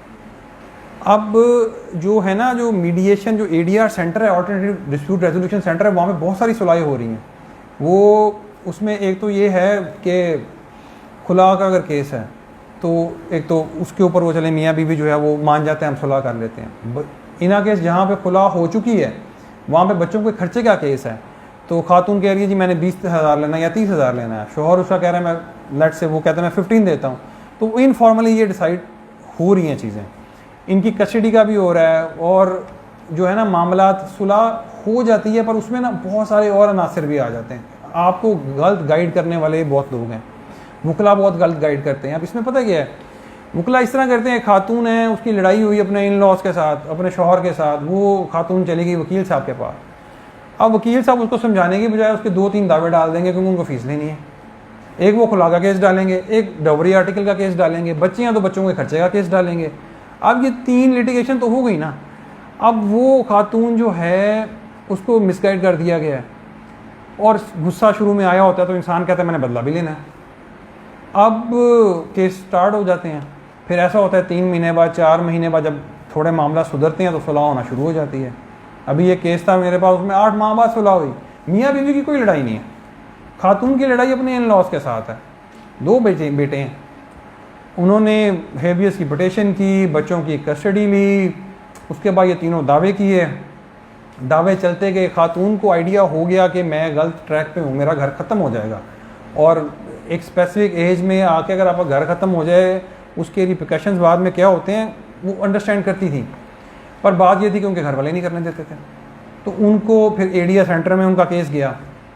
ADR सेंटर में केस गया, वहाँ पे शी वो लाइक बिफोर अ जज, वो जो ADR सेंटर है वो कन्फेस कर रही हैं, मान रही हैं, एडमिट कर रही हैं कि जी ठीक है मुझसे गलतियाँ हो गई, मुझे केसेस नहीं करने चाहिए थे और मैं सुलह करना चाहती हूँ, मुझे है कि मेरे बच्चों का फ्यूचर जो है वो बड़ा मुश्किल हो जाएगा, पर अब मेरे घर वाले नहीं मान रहे। फिर उनके वालिद साहब को वहाँ बुलाया गया, उनको समझाने की कोशिश की, वो मानने को तैयार नहीं थे। वो कहते नहीं, कहते हैं खुला होनी चाहिए। वो खातून जो है खुला लेने को तैयार नहीं थी। फिर उन्होंने अपने वालिद साहब को बड़ी मुश्किल से मनाया, और फिर उसके बाद अब उनकी सुलह हुई। फिर उनकी डिमांड यही थी मुझे अलग घर लेके दिया जाए, तो फिर उन्होंने, उनके शौहर ने घर ले दिया। तो ADR सेंटर से जो है ना वो पॉजिटिव एस्पेक्ट जो है चीज़ें आ भी रही हैं, पर मसला ये मियाँ बीवी जो है ना वो एक पेज पे होना चाहिए उनको। जहाँ मियाँ बीवी की कम्युनिकेशन टूट जाती है, और एक सबसे चीज़ ये होती है जैसे उनकी लड़ाई होती है, खातून अपने घर चली जाती हैं, वो ब्लॉक कर देती हैं एक दूसरे को। जब आपका कम्युनिकेशन गैप आ गया, कम्युनिकेशन जब टूट जाती है ना, फिर बड़े मसाइल ख़राब होते हैं। फिर वकील भी मिसगाइड करते हैं, आपके रिश्तेदार हैं उन्होंने तो करना ही, ये चीज़ें होती हैं। अब हम आए ना वो कहते हैं यूनियन काउंसिल और आर्बिट्रेशन की काउंसिल की प्रोसीडिंग्स पे, वहाँ से फ्रूटफुल रिजल्ट्स आप कह लें पिछले दहाइयों से कभी नहीं आए।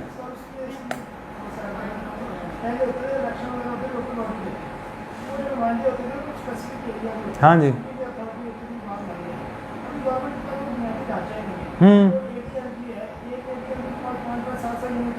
हाँ जी, लाहौर में इधर ज़्यादा हैं। हाँ जी, हाँ जी, मसाइल बहुत ज़्यादा हैं। हाँ जी, मसाइल बहुत ज़्यादा हैं इसमें। अच्छा, हमने आर्बिट्रेशन काउंसिल को देख लिया, चेयरमैन को देख लिया, उसके बाद फैमिली कोर्ट भी। Family court means the court constituted under this act. C government means the government of Punjab. आपका जो होगा वो, अगर आपके पास एक्ट जो गवर्नमेंट ऑफ बलोचिस्तान हो जाएगा, प्रोविंशियल गवर्नमेंट है। ठीक होगा, ठीक है। हाँ, क्योंकि ये जो है ना एक्ट पहले फेडरेशन का चलता था, उसके बाद अब ये पंजाब सेम है। ठीक है। देन ये D is important, party shall include any person, shall include any person, shall को आपने देखना है, शैल और मे का ख्याल रखना है हमेशा। Party shall include any person whose presence as such is considered necessary for proper decision of the dispute and whom the family court add as a party to such dispute। अब पार्टी क्या है? अब family court का suit है, जाहिर सी बात है party में शौहर होगा या बीवी होगी, पर डेफिनेशन का ये कह रही है, डेफिनेशन जो है ना वो स्कोप को एक्सटेंड कर रही है। अब इसमें फैमिली सूट्स में मियाँ बीवी के अलावा भी पार्टीज हो सकती हैं, इन लॉज हो सकते हैं, हाँ हो सकते हैं, मेंटेनेंस में भी हो सकता बिल्कुल हो सकते हैं। तो इसका जो स्कोप है ना वो है। अब इसमें एक चीज़ और है, अब हम थोड़ा सीपीसी की तरफ जाएंगे, मैं वो भी बताता हूँ। इसको पढ़ें, आप पढ़ें, ऊंची आवाज़ में पढ़ें, पार्टी को दोबारा पढ़ें, ये इंपॉर्टेंट डेफिनेशन है, इसको लिखें, ये एमसीक्यूज बन सकता है आप लोगों का, इसका कॉन्सेप्ट जो है ना वो भी explain. Party shall include any person whose presence as such is considered necessary for proper decision of the dispute and whom the family court adds as a party to such dispute। ठीक हो गया। CPC में चलते हैं। Order 1 rule 10 है, एक दरखास्त है, सिविल दावों में बहुत मशहूर है, 110 आपकी फिंगर टिप पे होनी चाहिए। कोई आपसे पूछे 110 क्या है, ये क्वेश्चन इंटरव्यूज में भी आएगा, पेपर्स में भी आएगा, आप प्रैक्टिकल काम करेंगे तब भी आएगा। आप जो है ना ऑर्डर 1 रूल 10 इस डेफिनेशन के साथ लिख लें, साथ लिखें necessary party and proper party, वे लिखें, याद होना चाहिए। मतलब कि ये वो चीज़ें हैं, आप वकालत करेंगे, आपने दरखास्तें देनी हैं, आप कहीं इंटरव्यू में या पेपर में ये चीज़ें आनी हैं। Proper party, necessary party. अब एक्चुअली चीज़ पता है कि अब कोई भी एजुडिकेशन होगी ना तो जो मेन पार्टीज़ हैं उनके बगैर केस डिसाइड नहीं हो सकता, उनको आपको पार्टी बनाना ही पड़ेगा। अब उसमें एक नेसेसरी पार्टी है, एक प्रॉपर पार्टी है। अब नेसेसरी पार्टी वो है जिसकी एब्सेंस के बगैर कोई इफेक्टिव ऑर्डर पास नहीं हो सकता। Necessary party is one in whose absence no effective order can be passed.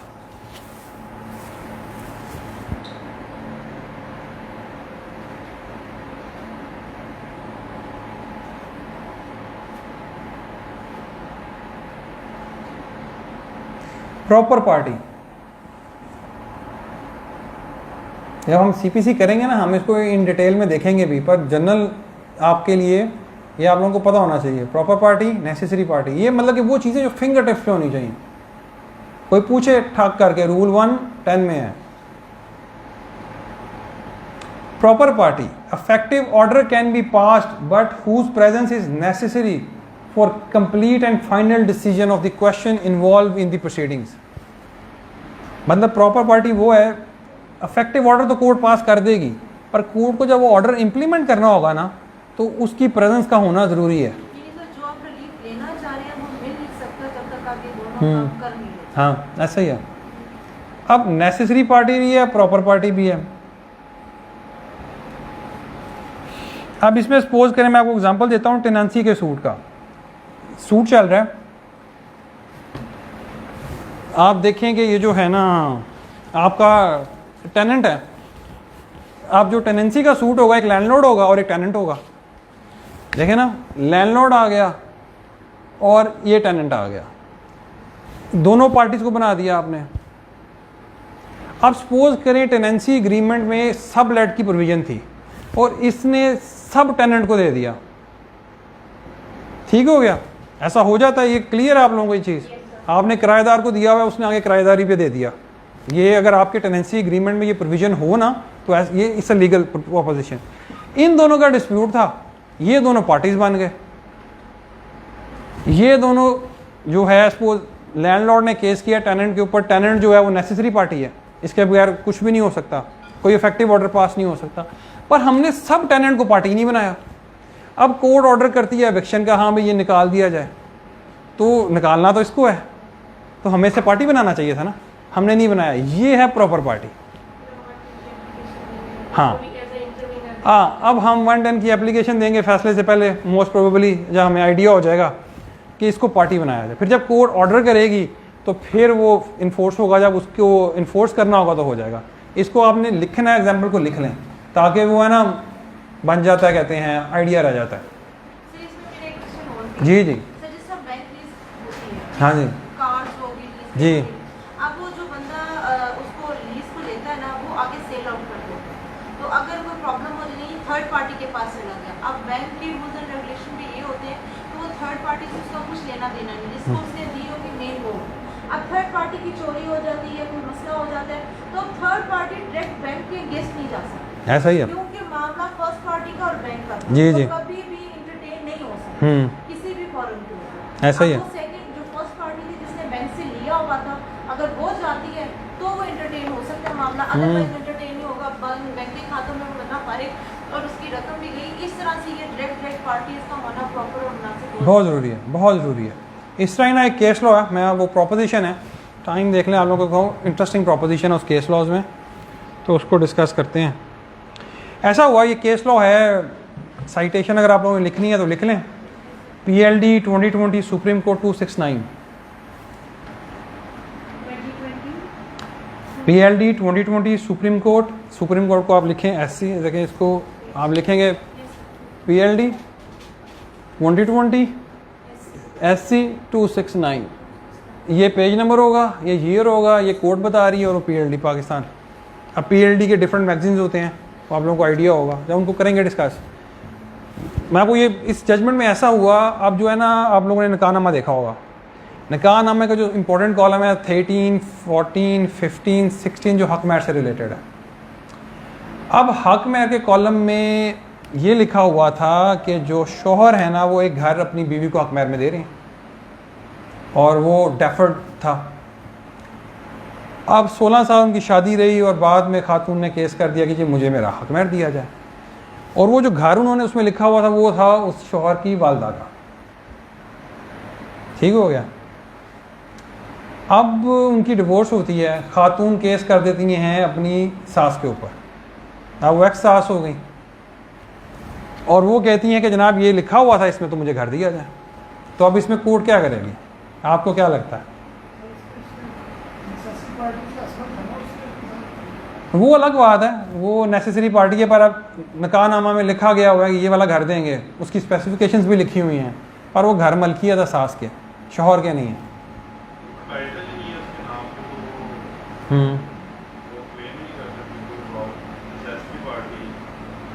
Party को छोड़ दें आप, नेसेसरी पार्टी आएगी, पर ये प्रोपोजिशन है।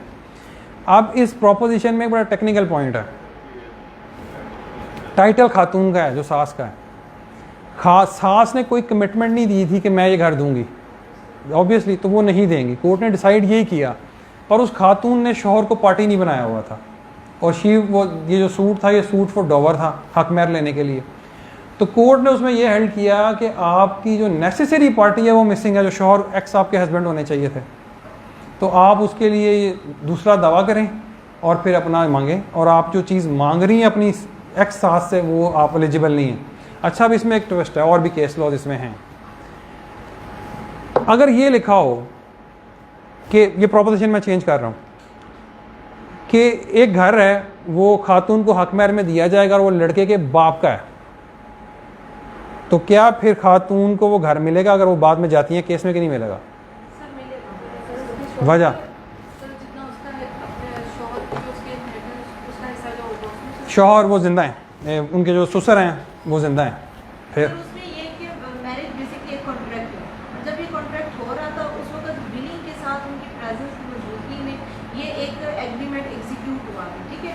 इसीलिए वो कॉन्ट्रैक्ट एक्ट को देखते हुए ये इस चीज़ को इंटरटेन करती है कोर्ट की, जनाब अली आपने at the time of marriage, ये मेला फाइडी तो इन लॉज की यहाँ पर शो होती है। एक चीज़ मैं आपको बताता हूँ, जनरली ये होता है कि जो निकाह होता है उसमें वालिद साहब साइन कर रहे होते हैं, गवाह में होते हैं।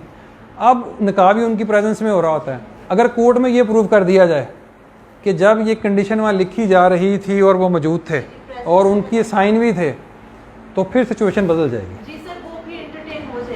इवन कि एक ऐसे सुप्रीम कोर्ट का आया भी था कि उसमें हस्बैंड ने ना अपने बाप का जो था मकान वो हक में लिख दिया था। लेटर ऑन जब था वो बरी जमा होने की कोशिश की, जिसको सुप्रीम कोर्ट ने बाउंड किया कि ऐसा नहीं हो सकता। At the time of marriage ये लोग प्रेजेंस थे, गवाहान थे, और इन्होंने अपनी विलिंग के साथ ये चीज़ उसको हैंड ओवर की।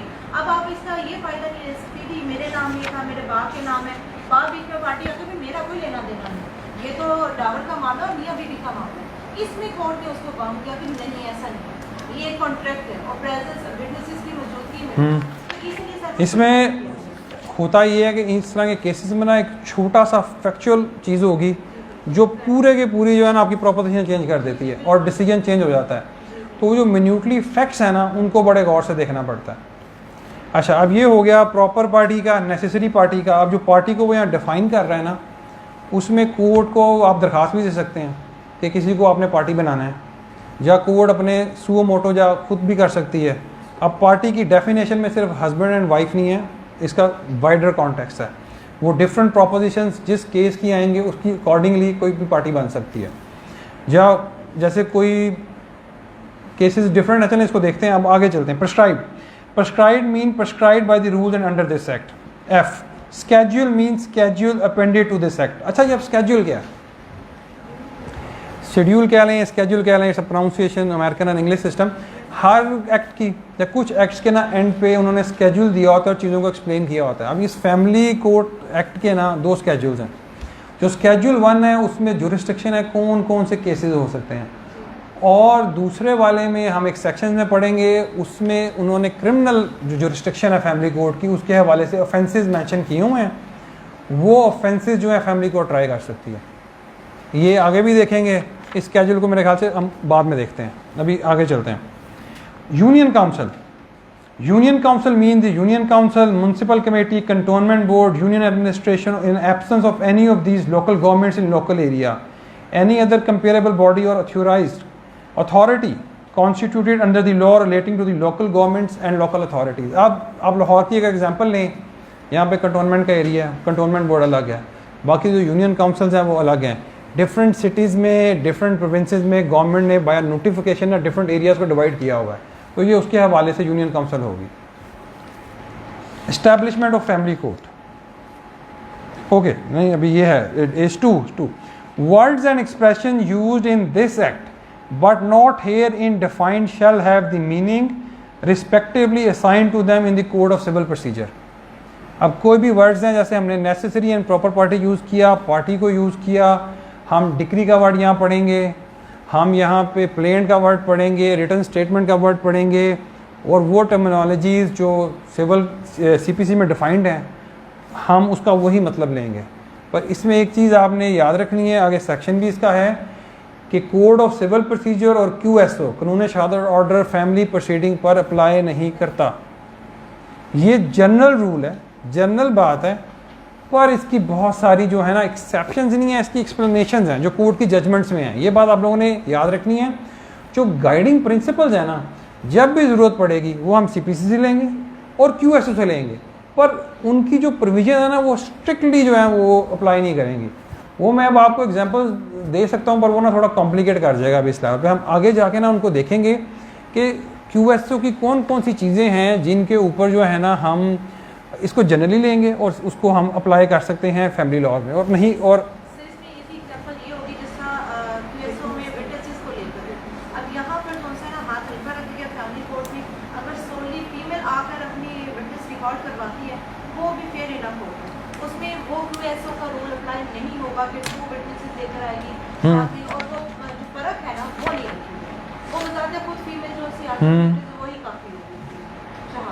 असल में ना इसमें जो जुरिस्डिक्शन है ना और ये चीज़ें डिसाइड करनी है, ये कोर्ट के पास बहुत वास्ट जुरिस्डिक्शन है, तो कोर्ट उसमें जो है उसको एप्लीकेशन दी जा सकती है।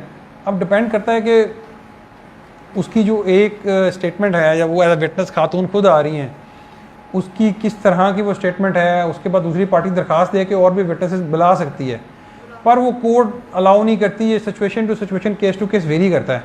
हम इसकी एग्जांपल्स देखेंगे आगे जो है ना जो आर्टिकल 17 और 79 है QSO का, उसकी रिक्वायरमेंट्स हैं, वो सिविल सूट में आपको ना पूरी करनी होती हैं। फिर उनकी चीफ है, क्रॉस है, री एग्जामिनेशन है, उसका प्रोसेस है। फैमिली कोर्ट उन चीज़ों में नहीं जाती, क्योंकि अगर फैमिली कोर्ट उन चीज़ों में जाने लग जाए ना तो इस तरह के मसाइल बन जाते हैं कि आप सपोज करें सामान जहेज़ का केस है और सामान जहेज़ की रसीदें हैं। अब एक आपने ज्वेलरी ख़रीदी है एक ज्वेलर से, आपने फर्नीचर ख़रीदा है डिफरेंट दुकान से, आप उनके जो सब्सक्राइबर हैं जिन्होंने रसीदें बनाई हैं, अगर आप उनको ही बुलाना शुरू कर दें कोर्ट में और उनकी ऊपर चीफ भी होगी, क्रॉस भी होगी, तो फिर दावा कभी ख़त्म नहीं होगा, दावे फिर लंबे चलते रहेंगे। तो वो कोर्ट जो ऐसी एप्लीकेशन जो है ना वो अलाउ ही नहीं करती। और वो फिर जनरल जो लॉ डिसाइड हुआ है हमारे एक कल्चर के हिसाब से कि खातून जो है उनके घर वाले उनको जहेज़ देते हैं और जितना वो मांग रही होती हैं कि इतना का दिया है, और दूसरी पार्टी जो उनके हस्बैंड है जो मान रहे होते हैं, चलें वो तो मामला ख़त्म हो गया। जिनके ऊपर डिस्प्यूट होता है उसको फिर कोर्ट डिसाइड कर देती है वो टेंटेटिव असेसमेंट करके डॉक्यूमेंट्स की। सर इन्हीं चीज़ों को आगे हायर कोर्ट ने फर्दरली डिसाइड किया और इंटरप्रेट किया हुआ है कि यहाँ पर ज़रूरी नहीं है कि आप उनके भी चीफ भी करवाएं, क्रॉस एग्जामिनेशन करवाएं, उन लोगों को विटनेसेस के तौर पर लेकर आएँ। वो तो देखें ना, वो तो QSO अप्लाई नहीं होता ना, तो वो फिर उसमें फिर कोर्ट्स के पास जो है ना विद पैसेज ऑफ टाइम चीज़ें जाती हैं, तो कोर्ट्स उनको डिसाइड करती रही है। वो अब ये जो जेवर है इसके हवाले से हम आगे देखेंगे, इसके बारे में बड़ी जजमेंट्स आ चुकी हुई हैं। अब उसमें ख़वातीन के साथ ये ज़्यादती होती है, उन्हें घर से निकाला जाता है और जेवर छीन लिया जाता है। अब खातून के पास तो जेवर नहीं है और जजमेंट्स इस तरह की हैं कि खातून जो है ना जेवर अपने से अलग नहीं करती, और अगर खातून जो है कंसिडर ये किया जाएगा वो जहाँ जाएगी जेवर साथ लेकर जाएगी। अब इस तरह की जजमेंट्स भी हैं जहाँ पे खातून अगर ये प्रूव कर दे कि जी मुझे घर से ज़बरदस्ती मार के निकाल दिया गया था, और ये बात अगर प्रूव हो जाती है शी वॉज डिजर्टेड, तो फिर जो है वो जहेज़ सोना मिल भी सकता है। अभी जो PPC में नई अमेंडमेंट आई है, आप लोगों ने अगर सुनी होगी, अगर खातून को उसके इन लॉज मार के निकाल देते हैं तो उसकी सज़ा रखी गई है, ये प्रोविजन ऐड हुई है।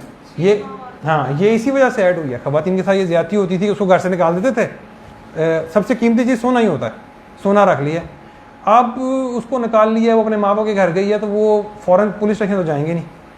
अब लड़की वाले हैं वो कहेंगे सुलह हो जाती है, वो कुछ देर वेट करेंगे, FIR कहाँ करवाएंगे। In most of the cases नहीं होगा ऐसा, सुलह करने की कोशिश होगी, बाद में सपोज करें कुछ महीनों बाद जो है खुला हो जाती है, तलाक हो जाती है। खातून जेबर मांगेगी तो वो कैसे प्रूव करेगी कि ये मुझे उस डेट पे निकाला गया था, इतना डिले आ गया, FIR भी कोई नहीं हुई, पुलिस के पास भी इंक्वायरी नहीं हुई। और ये क्वेश्चन होते हैं कि अगर आपसे जेवर छीन के आपको घर से निकाल दिया गया था तो आपने क्या कार्रवाई की।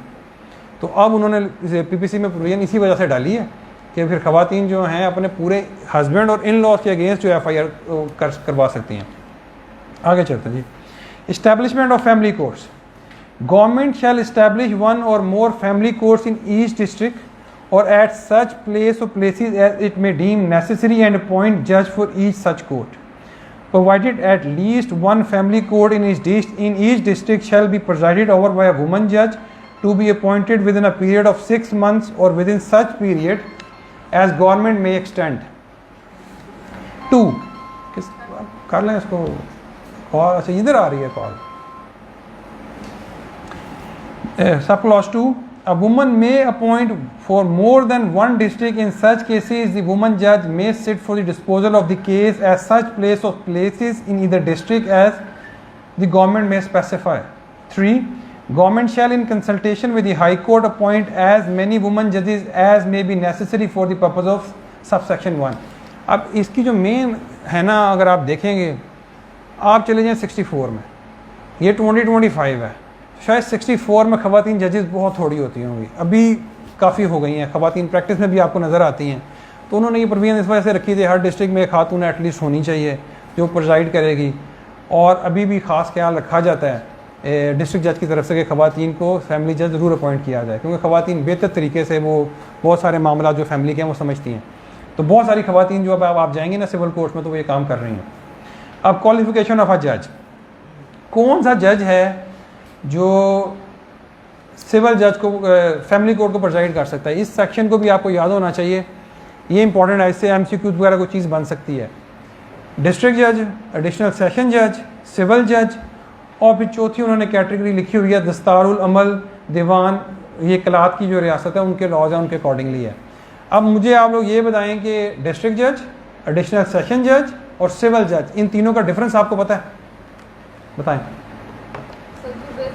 सेशन जज होता है वो डिस्ट्रिक्ट एंड सेशन जज होता है, सिविल केसेस और फैमिली केसेस के लिए वो डिस्ट्रिक्ट जज उसको एड्रेस किया जाता है, और इसी तरह जो एडिशनल है वो सेशन जज का ही एडिशनल जज होता है, वो भी डिस्ट्रिक्ट एडिशनल होता है, और जो मजिस्ट्रेट होता है उसको सिविल केसेस में सिविल जज उसको हम एड्रेस करते हैं और वो सिविल के केसेस को देखते हैं। अच्छा, आप देखें दो हायरार्कीज़ हैं, एक सिविल और एक क्रिमिनल है। ये गलती आप लोगों ने नहीं करनी जो मैं आपको बता रहा हूँ। ये बहुत सारे लोग गलती करते हैं ऐसे ही, जैसे आपने ये टर्म सुनी होगी जी, स्टे हो गया। इंटरिम इंजंक्शन होती है, स्टे नहीं होता। तो पर ये हरफ आम गलती यूज़ हो रही है। स्टे और इंटरिम इंजंक्शन का डिफरेंस पता है आप लोगों को?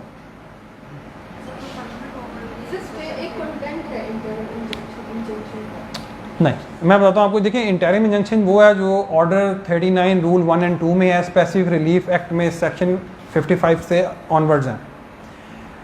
इंटरिम इंजंक्शन में आप कोर्ट में गए हैं, सपोज आप कोर्ट से कहते हैं जाके जी ये शख्स जो है ना, ये इस प्रॉपर्टी को, मेरी प्रॉपर्टी है, इसको डिस्पोज ऑफ करने की कोशिश कर रहा है, या ये कोई राइट ऑफ ईजमेंट मेरा है, उसको कहते हैं ना ख़राब कर रहा है, तो मुझे इसको मना किया जाए कि ये काम ना करे। रिस्ट्रेनिंग ऑर्डर है, कोर्ट जो है ना वो इंटरिम इंजंक्शन अवॉर्ड कर देती है आपको। ये सूट में जो है ना अभी तो टेम्परेरी है, ये परमानेंट भी हो जाता है। एक टेम्परेरी इंजंक्शन है, एक परमानेंट इंजंक्शन है। नहीं, जब सूट डिसाइड होगा फाइनली तो परमानेंट इंजंक्शन में कन्वर्ट हो जाता है। ये हम स्पेसिफिक रिलीफ एक्ट में जाएंगे ना, उसको डिटेल में पढ़ेंगे। हाँ जी, बिल्कुल। स्टे में पता क्या होता है? स्टे में ये होता है कि जो हायर फोरम है वो लोअर फोरम से कहता है कि अपनी प्रोसीडिंग को स्टॉप कर दो, उसे स्टे कहते हैं। एक है रेट ऑफ सर्शरारी, जो कॉन्स्टिट्यूशनल आर्टिकल 99 में रेट्स है ना, रेट ऑफ सर्शरारी में भी यही होता है। जो हाई कोर्ट है वो फैमिली कोर्ट्स को भी कहती है, और डिफरेंट हरारकी, सिविल हरारकी में सिविल कोर्ट से भी अगर उसने कहा ना कि अपनी ये प्रोसीडिंग जो है इसको स्टॉप कर दो, तो वो ये होती है अगर वो proceeding according to the law नहीं चल रही तो स्टे हमेशा प्रोसीडिंग को रोका जाएगा। और इंटरिम इंजंक्शन जो है या इंजंक्टिव ऑर्डर जो है वो रिस्ट्रेनिंग ऑर्डर है। किसी को भी कहा जाएगा कि भाई आपने ये काम, हाँ, रिस्ट्रेन, बिल्कुल ये किया जाएगा। अब बात ये आप प्रैक्टिकली सुनेंगे तो ये सारी टर्मिनोलॉजी गलत यूज़ हो रही होती है, गलत। तो ये नहीं करनी, क्योंकि वो पता चल जाता है कि भाई जो कौन है ना, कहते हैं अंडरस्टैंडिंग है कि नहीं है। पर ये पढ़े लिखे लोग भी ये करते हैं क्योंकि वो हरफुल आम चल रही है। अच्छा, अब एक है सिविल हरारकी और एक है क्रिमिनल हरारकी। अब हम सिविल हरारकी को देखते हैं। सिविल हरारकी में है डिस्ट्रिक्ट कोर्ट। डिस्ट्रिक्ट कोर्ट को प्रोजाइड करेगा डिस्ट्रिक्ट जज। एक डिस्ट्रिक्ट में लाहौर का डिस्ट्रिक्ट है, डिस्ट्रिक्ट जज करेगा। He is at grade 21 officer, ठीक हो गया। उनके अंडर काम करेंगे एडिशनल डिस्ट्रिक्ट जजेस। अब टर्म याद रखनी है, एडिशनल डिस्ट्रिक्ट जजेस। मैंने सेशन नहीं बीच में लगाया। असल में ना ये यहाँ पे जो है ना, मैं कर देता हूँ यहाँ तक ऐसा, क्योंकि मैं ना 2-3 सेक्शन टाइम से पहले कवर करना चाह रहा हूँ जो इम्पोर्टेंट है, ताकि वो आप लोगों को मैंने होमवर्क देना है। पर एनी हाउ, ये आप लें डिस्ट्रिक्ट, ये सिविल हायरार्की है। आप लोगों को पीछे नज़र आ रहा है? ये जो सबसे सीनियर होगा ना, ये डिस्ट्रिक्ट जज होगा। ये डिस्ट्रिक्ट जज है। उसके बाद एडिशनल,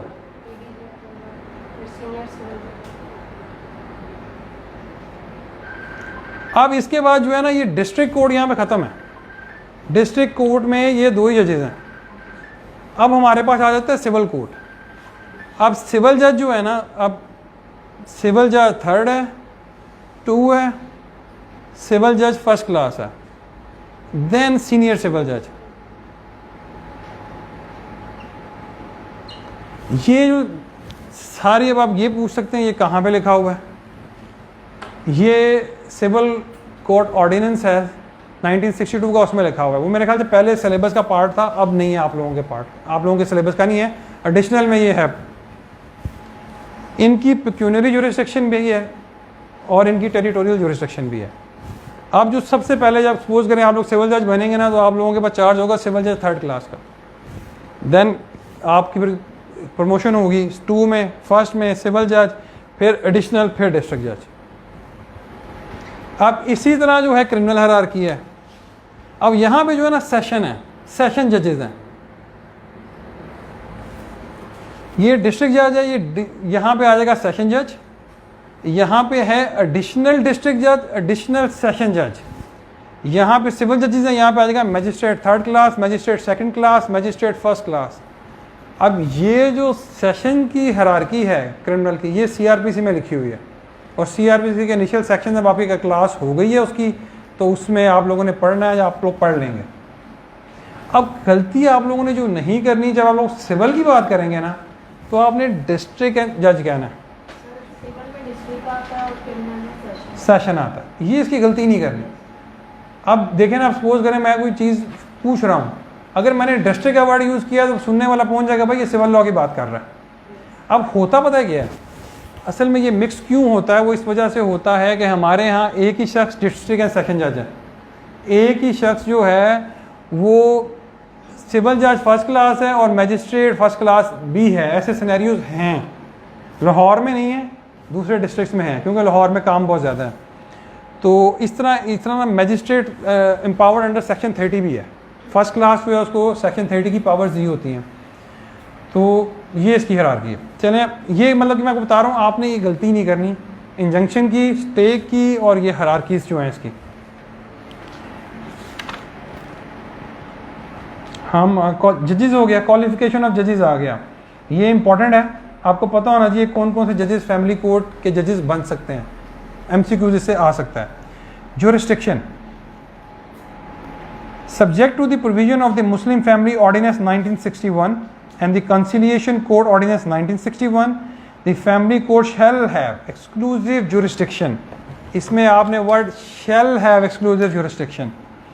अब ये मैं आपको इस वजह से बता रहा हूँ कि आप कोई भी लॉ ज़िंदगी में कभी भी पढ़ेंगे, आपने गौर देना है shall पे, मे पे, क्योंकि इससे आपको ना इंटरप्रेट करने में पता लगेगा। और जब आप कोर्ट्स में कभी आर्गूमेंट्स करेंगे या कोई बात आप लिख रहे हैं, जहाँ पे शैल है वहाँ पे आपने शैल ही लिखना है, और जहाँ पे मे है वहाँ पे आपने मे ही लिखना है, क्योंकि इस एक वर्ड से जो है ना पूरी सेंस चेंज हो जाती है। Shall have exclusive jurisdiction to entertain, hear, adjudicate upon any matter specified in the part 1 of the schedule। entertain 1 है, hear 2nd है, adjudicate 3rd है। आप सपोज करें आपसे पूछा जाए कि जब मैं आपसे कल ये क्वेश्चन पूछूंगा, या पेपर में आपको लिखने को आ जाए फैमिली कोर्ट्स की जुरिस्डिक्शन लिखें, तो अब आपने जब लिखना है ना, आप बेशक अपने वर्ड्स में लिखें, पर आपने लिखना उसमें ये है कि family court shall have exclusive jurisdiction to entertain, hear and adjudicate. ये 3 वर्ड नहीं आपने छोड़ने, इसको आप लोग अंडरलाइन करें, और फिर कहना है कि भाई अपॉन लिखें, जो मर्जी लिखें, ये चीज़ें स्पेसिफाई की गई हैं स्केड्यूल में। इसी तरह जो इंपॉर्टेंट सेक्शंस हैं उनके वर्ड्स आपको याद होने चाहिए, क्योंकि यही एक डिफरेंस क्रिएट करेगा आप में और एक आम कैंडिडेट में, जो बेयर एक्ट की आपको लैंग्वेज आती होगी, और इसी पे जब एग्जामिनर आपका पेपर पढ़ेगा वो आपको ज़्यादा मार्क्स देगा। ठीक हो गया। अब यहाँ पे हमने ये पढ़ लिया, अब हम जाते हैं स्केड्यूल में। स्केड्यूल एंड पे दिया हुआ है,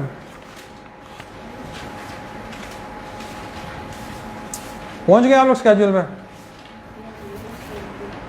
मैं स्केड्यूल पार्ट 1 में आई रीड, ये बिल्कुल एंड पे है, मेरे पास जो है वो एक्स दूसरा है, आपके पास दूसरा है। हाँ, आप बिल्कुल जाएं, सेक्शन 26 के बाद दिया हुआ है, मैं से पढ़ता हूँ। Part 1, dissolution of marriage. वो ये कह रहा है ज्यूरिस्डिक्शन में कि डेसोल्यूशन ऑफ मैरिज का दावा जहाँ भी होगा वो सिर्फ फैमिली कोर्ट में होगा। डोवर का केस होगा फैमिली कोर्ट में होगा, मेंटेनेंस का केस है फैमिली कोर्ट में होगा, रेस्टिट्यूशन ऑफ कॉन्जुअल राइट्स का दावा होगा तो फैमिली कोर्ट में होगा, custody of children and visitation right of parents to meet them and guardianship, jactitation of marriage, dowry. 9 पे है the personal property and belonging of a wife and child living with his mother, any other matter arising out of नकानामा। जी, section 26 के बाद schedule. ऊंचा बोले आप, जब बोले ना, ये 10 चीज़ें आपको फिंगर टिप्स पे याद करनी हैं, ये इंपॉर्टेंट है, ये लिख लें। ये मैंने आपसे पूछना मुझे स्केड्यूल 1 सुनाएं, आपने मुझे ये 10 केस और ये 10 सुनाने हैं। ठीक हो गया, क्योंकि पेपर में भी कोई क्वेश्चन आएगा जहाँ पे जुरिस्डिक्शन की बात होगी, आपने ये 10 दावों के केस लिख देने। अब आपसे कोई पूछे कहीं पर भी कि कौन कौन से केसेस फैमिली कोर्ट में होते हैं, तो ये 10 ही होते हैं। इन 10 में जो है ना 9 की प्रोविज़न है और 10 की, उसमें बहुत सारी चीज़ें आ जाती हैं। अब इसमें से डेसोल्यूशन ऑफ मैरिज इंक्लूडिंग खिला पे आप लोग क्लियर हैं, ये खुला का दावा है। डोवर का हक महर है वो होता है। मेंटेनेंस का दावा जो है, खर्चे का दावा मांगा जाता है, इसमें बच्चे का भी मांगा जाता है और बीवी अगर नाकाम है वो भी मांगी जाती है। मेंटेनेंस में पास्ट और फ्यूचर मेंटेनेंस भी है, उसको हम देखेंगे। रेस्टिट्यूशन ऑफ कॉन्जुगल राइट्स का किसी को पता है ये दावा किस चीज़ का है? पता है आपको? बता दें क्लास को। जो हस्बैंड फाइल करता है अगेंस्ट द वाइफ, और wife also can file against the husband to fulfil जो भी उनकी। इसमें ऐसा है कि खातून जो है ना, सपोज करें खातून नाराज़ होकर चली गई है ना, उन्होंने खुला ली है और अब वो आ नहीं रही, तो कोर्ट को फिर केस किया जाता है कि हमारी जो भी गलतफहमी हो गई थी, खातून को बुलाया जाए ताकि हमारी सुलह हो जाए और मैं उनके साथ रहना चाहता हूँ। तो वो constitution restitution of conjugal rights है। कस्टडी ऑफ चिल्ड्रन हो गया। अब कस्टडी है, गार्डियनशिप है और विजिटेशन राइट्स हैं। ये गार्डियन कोर्ट में भी हो जाते हैं, ये फैमिली में भी हो जाते हैं, पर मोस्टली इसको गार्डियन ही डील कर रहा होता है। फिर है जैकिटेशन ऑफ मैरिज। ये जैकिटेशन ऑफ मैरिज है ना, अगर कोई शख्स फॉल्स क्लेम करे कि ये खातून मेरी बीवी थी, तो फिर ये केस किया जा सकता है कि वो जो अपना क्लेम कर रहा है ये गलत है। तो इस तरह के केसेस होते कम है, पर ये भी हो जाते हैं। और सपोज करें कोई शख्स किसी भी डॉक्यूमेंट पर लिख देता है कि ये भी मिस ABC मेरी बीवी हैं, जहाँ कहीं पे भी वो राइट असर्ट करने की कोशिश करता है, तो खातून जो है वो जाके ये कोर्ट से डिक्री ले सकती है कि भाई ये जो इसका दावा है ये गलत है। डॉवरी, ये सामान जहेज हो गया। The personal property and belonging of a wife and child living with his mother, इनसे रिलेटेड कोई भी आ जाएगा मैटर, वो भी जाएगा। Any other matter arising out of the निकाहनामा। निकाहनामा में मोस्टली हक महर जो है उसके केसेस जो है ना वो होते हैं। ये सेक्शन 5 में जुरिस्डिक्शन है। सेक्शन 5 इंपॉर्टेंट है। सेक्शन 5 में आपने entertain, hear, adjudicate and exclusive jurisdiction, ये वर्ड अंडरलाइन कर लें, ये आपको आने चाहिए और आपको स्केड्यूल आना चाहिए। ये मैंने कल आप लोगों से सुनना ही सुनना है, ये मैं आपको बता दूँ थोड़ा सा। कुछ स्टूडेंट के क्वेश्चन हैं। अच्छा, इनके मैडम भी इनको आंसर करना है? चलें मैडम बताएं उनके, 1 मिनट। ठीक हो गया, चलें सेक्शन 5 हो गया आपका। इनके क्वेश्चंस का चलें बताएं, क्वेश्चंस बताएं।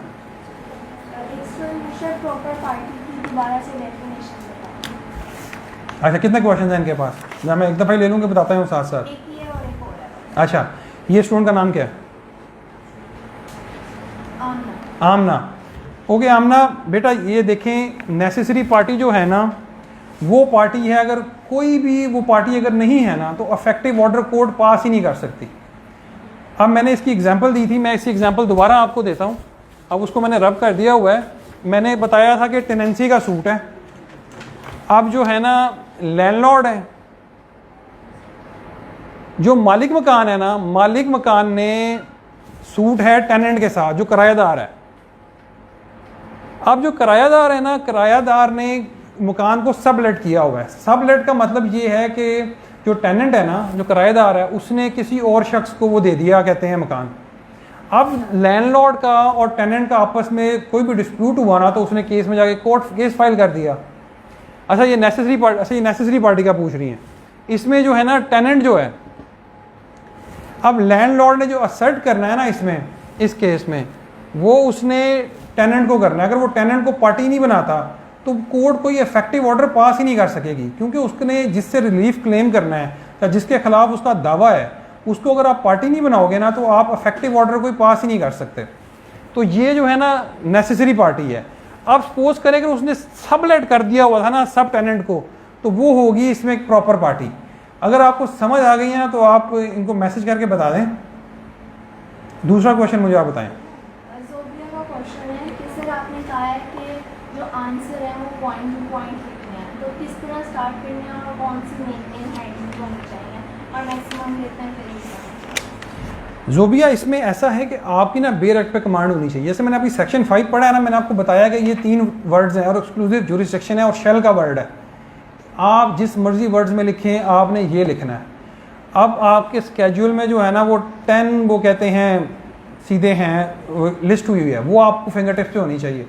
अगर आपको क्वेश्चन आता है right a note on the exclusive jurisdiction of family court, आपने अगर ये चीज़ें लिख दी हैं तो वो आपके नंबर क्यों काटेगा।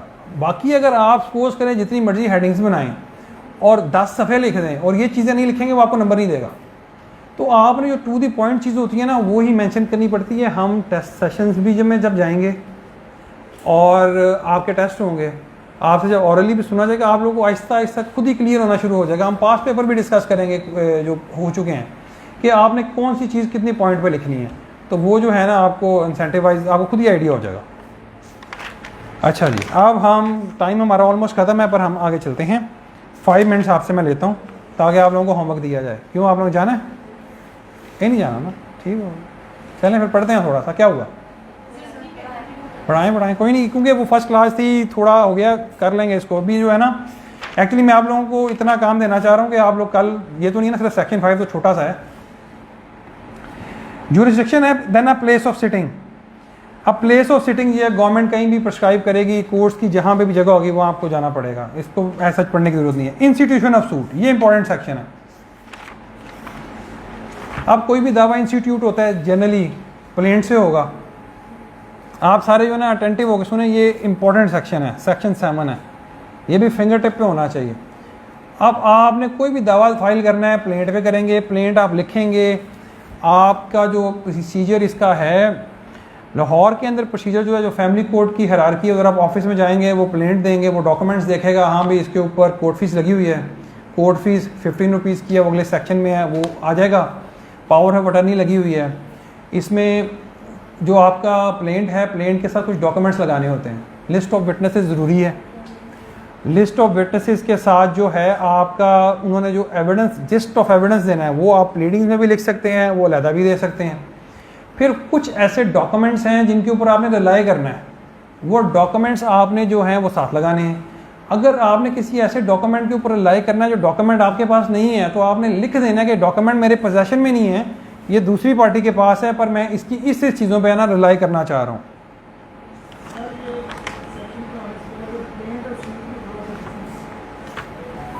प्लेंट और सूट के लिए हम फिर जाएंगे CPC के अंडर, ये किसको कर लेंगे कल डिस्कस। अभी आप जो है ना इंस्टीट्यूशन ऑफ सूट के ऊपर आए।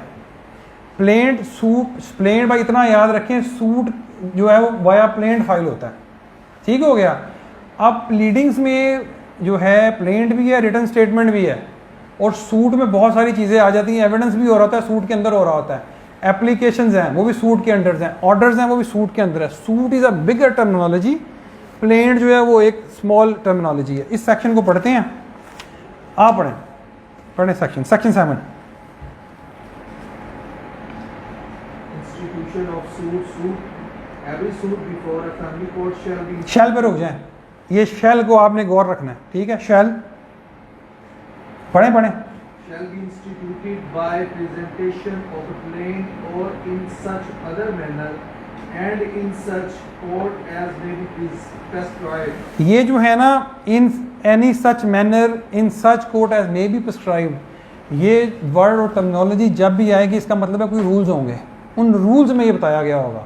अगर रूल्स नहीं होंगे तो उसने हमें पीछे क्या कहा है, उसने हमें पीछे ये कहा था सेक्शन 2 के 2 में कि ये जो वर्ड्स एंड एक्सप्रेशन हैं ये CPC से लिए जाएंगे, ठीक है। तो ये बात याद रखनी है। चलें आगे चलें। The plaint shall contain all material facts relating to dispute. रुक जाएं, इसको अंडरलाइन करें, material facts relating to the dispute. जब आपने इंस्टीट्यूशन ऑफ सूट के ऊपर कुछ भी लिखना है, ये टर्मिनोलॉजी आपको आनी चाहिए, लिखे अपने वर्ड्स में, पर आपको ये वर्ड आपने लिखना है material facts related to dispute. चलें आगे चलें। And shall contain a schedule giving the number of witnesses intending to produce in support of the claim, the names and addresses of the witnesses, and brief summary of the facts to which they would depose. Clear हो गया। Witnesses जो है, जैसे suppose करें mister A है, उसकी residence कहाँ पे है, उसका कहते हैं, उसका पूरा नाम आ जाएगा, मिस्टर ए सन ऑफ फलां फलां, resident of this and this, और उनकी जो आप प्लेन लिखेंगे उसमें आप लिख सकते हैं, जब आप पूरा एक्सप्लेन कर रहे होंगे कि ये जो है ना ये एविडेंस देंगे उसमें, ठीक है। आगे हाँ जी। Provided that a plan for dissolution of marriage may contain all claims relating to dowry, maintenance, dower, personal property and belongings of wife, custody of children and visitation rights of parents to meet their children. अब ये इसका proviso है, proviso बहुत important है। आप suppose करें डेसोल्यूशन of marriage जो है खुला का एक दावा खातून करती है, अब उसको उसके साथ डॉवरी आर्टिकल भी रिसीव करने हैं, उसको जो है जहेज़ मिला हुआ है, अगर बच्चे हैं तो बच्चों की कस्टडी के हवाले से है, और भी कोई चीज़ है तो अब वो अलग-अलग दावे तो नहीं करेगी ना 3-4, वो फिर एक ही केस में आप जो है डेसोल्यूशन मांगते हैं और साथ दूसरी चीज़ें मांग लेते हैं। तो कोर्ट फिर उसमें पहले जो सबसे पहले डिसाइड करेगी खुला के मामले को, और फिर उसके बाद कहेगी कि बाकी मामलों को मैं देखता हूँ बाद में उसके बाद। तो वो सब जो चीज़ें हैं आप अलग भी कर सकते हैं और आप इकट्ठे भी कर सकते हैं। अब इसमें आप ये इस वेरी इंपॉर्टेंट प्रोवाइजो, ये अगला प्रोवाइजो पढ़ें। Provided further that the parties may, with the permission of the court, call any witnesses at any later stage, if the court considers such evidence expedient in the interest of justice. अच्छा, अब इसमें पता क्या होता है, आपने list of witnesses जो है ना, इसमें दो बातें आ जाती हैं। एक आपने लिस्ट ऑफ विटनेस दी, उसमें विटनेस नहीं था, तो आप किसी और को विटनेस बुलाना चाह रहे हैं तो आप कोर्ट को एप्लीकेशन दे सकते हैं। एक चीज़ ये हो जाती है। एक चीज़ ये होती है कई दफ़ा कि आपने लिस्ट ऑफ विटनेस में बंदे का नाम तो डाल दिया पर वो आ नहीं रहा आपके कहने पे, तो अब आप क्या करेंगे? तो फिर आप कोर्ट को रिक्वेस्ट करते हैं कि ये विटनेस जो है ना बड़ा ज़रूरी है, और इसको ना मेरे ये जो बातें जो मैं असर्ट करना चाह रहा हूँ या इसको प्रूव करना चाह रहा हूँ, इस विटनेस को ज़रूरी है। तो फिर कोर्ट उस विटनेस को भी बुला सकती है। अब वो आपको कोर्ट को बताना पड़ेगा, तो कोर्ट फिर बुलाएगी। चलें आगे चलें। Where a plaintiff sues or relies upon a document in his possession or power, he shall produce it in court when the plaint is presented, and shall at the same time deliver the document or a copy thereof to be filed with the plaintiff. इसमें ऐसा ही है, आप किसी document के ऊपर rely करना चाह रहे हैं तो वो डॉक्यूमेंट आप साथ लगा देंगे, उसकी कॉपी भी लगाई जा सकती है। फिर जब एविडेंस आप करवाते हैं ना, फिर आप उसको जो है उस डॉक्यूमेंट को टेंडर करते हैं, एविडेंस में उसको करते हैं, तो वो डॉक्यूमेंट साथ लगा देना चाहिए। ये एक्चुअली इसकी जो है ना रीज़न ये है कि कोर्ट जब रिटन स्टेटमेंट आ जाती है, प्लेंट आ जाती है, रिटन स्टेटमेंट आ जाती है ना, उसने कुछ चीज़ें डिसाइड करनी होती है, तो वो फिर सारे डॉक्यूमेंट्स को देख के डिसाइड करती है। इसे समरी प्रोसीजर, तो उसके लिए उसको डिसीजन लेने होते हैं, वो हम आगे जो है ना डिस्कस करेंगे। जी आगे चलें।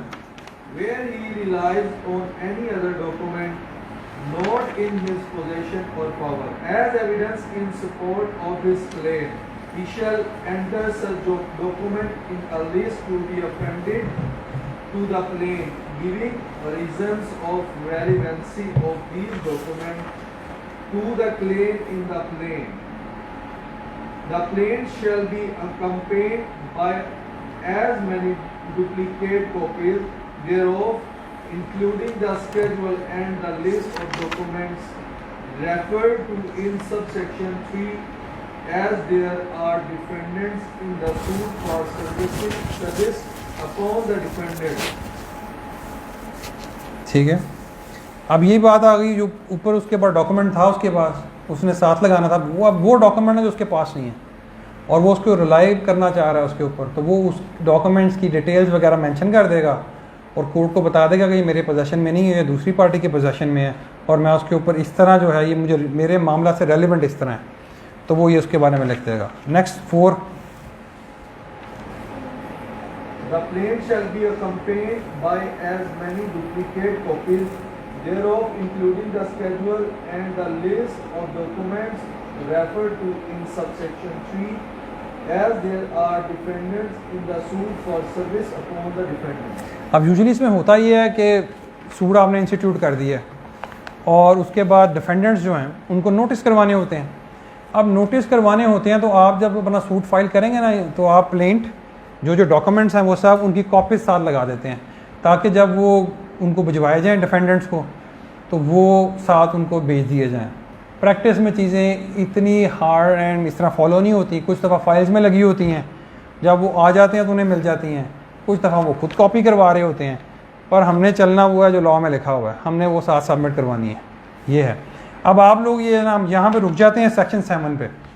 आप लोगों ने सेक्शन 7 जो ये इंपॉर्टेंट सेक्शन है, इंस्टीट्यूशन ऑफ सूट, ये आप लोगों ने आज गौर से पढ़ना है और इसकी जो टर्मिनोलॉजी है उसको भी याद रखना है। कोई से क्वेश्चन होगा वो मुझसे आप कल पूछ लीजिएगा, पर ये मैंने आपसे सुनना है।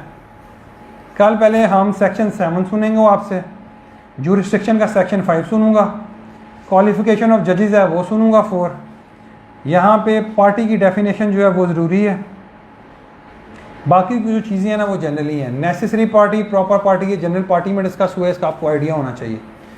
तो पहले आपका ऑरल टेस्ट होगा, उसके बाद फिर हम आगे चलेंगे।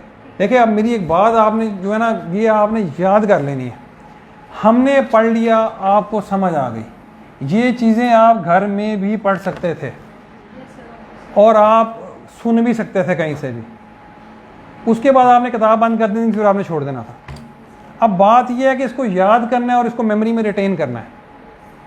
अब वो अब कैसे होगा, ये एक मुश्किल काम है। जो ये करेगा वही जज बनेगा, जब वही एक जुडिशल ऑफिसर जब किसी भी लॉ पोस्ट पे जाएगा। अब आपका काम अब शुरू होता है और मैंने ये चीज़ इन्फोर्स करनी है, कल आप लोगों को ये याद हो और आप लोगों ने करना है। अब ये 2, 3, 4 सेक्शन कोई ज़्यादा बड़ी चीज़ नहीं है, इसमें ख्याल जो आपने ख़ास ख्याल रखना है ना, आपने जो स्पेसिफिक वर्ड्स यूज़ हुए हैं, टर्मिनोलॉजी यूज़ हुई है, वही याद करनी है, उसको आप करेंगे। और अगर आप ये रोज़ करते जाएंगे इसी तरह, और इसी तरह सपोज करें एट द लेंथ ऑफ हम 6 मंथ्स करेंगे, तो आप खुद ही फील होना शुरू हो जाएगा आफ्टर 2 वीक्स अ मंथ कि आप जो है ना वही वर्ड्स जो आप याद कर रहे हैं यही आप अपनी राइटिंग में यूज़ करेंगे, आप लोग बहुत बेहतर फील करेंगे। और फिर उससे ये होगा, आप जहाँ भी कोई चीज़ लिखोगे ना आप, तो आप ये टर्मिनोलॉजी यूज़ करेंगे, ऑटोमेटिकली आपके मार्क्स जो है ना वो आपको ज़्यादा देंगे, एग्ज़ाम में ज़्यादा मिलेंगे। एक तो आप लोगों ने ये कर लेना है। उसके बाद अगर आप में से कोई इंटरेस्टेड हुआ या किसी के पास टाइम हुआ तो सेक्शन 8, 9 जो हैं ये भी इंपॉर्टेंट सेक्शंस हैं, ये हम कल पढ़ेंगे, इनको पढ़ लीजिएगा। अगर नहीं पढ़ा तो कल इसको हम इन डिटेल डिस्कस करेंगे। कल हमारी 2 क्लासेस हैं, वो टाइम टेबल आपका थोड़ा सा जो है ना दूसरा है, तो हम कोशिश करेंगे इस एक्ट को ना हम थॉरली कल करें। तो आप जो बेयर एक्ट्स नहीं लेकर आए थे वो कल बेयर एक्ट्स ले आइएगा। कोई भी क्वेश्चन हुआ ये इस एक्ट से रिलेटेड या फैमिली लॉ से रिलेटेड, तो कल उसको डिस्कस करेंगे इंशाल्लाह। तो बेस्ट ऑफ लक, पढ़ें आप लोग और इंशाल्लाह फिर इसको ऐसे ही डिस्कशन करते रहेंगे। एक अटेंडेंस जो थी वो मार्क नहीं हुई थी, अटेंडेंस मार्क कर लेते हैं। मैडम ये जीके के हेड में आ रहा है, उसी में कर लूँ? अच्छा, इसमें मरियम जवेद, आप हैं मरियम जवेद, फजीलत मनीर, वजीहा सादिया, हाफिज ज़ुबैर, ये ऑनलाइन लिखा हुआ है, जोया अनवर, सायरा सजाद, खुबैर शरीफ, मिस्टर तारिक रऊफ,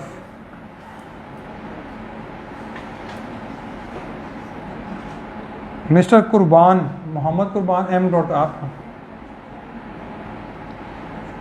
सना बलाल,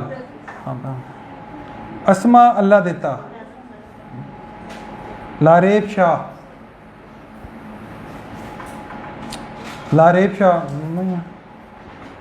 अरूशा शौकत,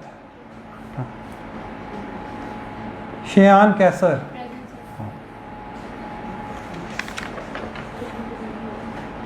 खुरम शहजाद,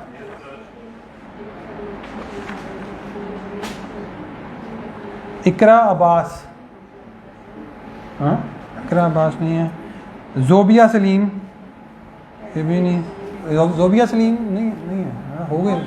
अच्छा ये ऑनलाइन में, अच्छा सॉरी ये ऑनलाइन का आप ही देखेंगी, ओके। बाकी फिजिकली हो गए। इकरा अब्बास है वो नहीं है, ओके मैडम ये हो गया। अब इसका मैडम जी पूछें।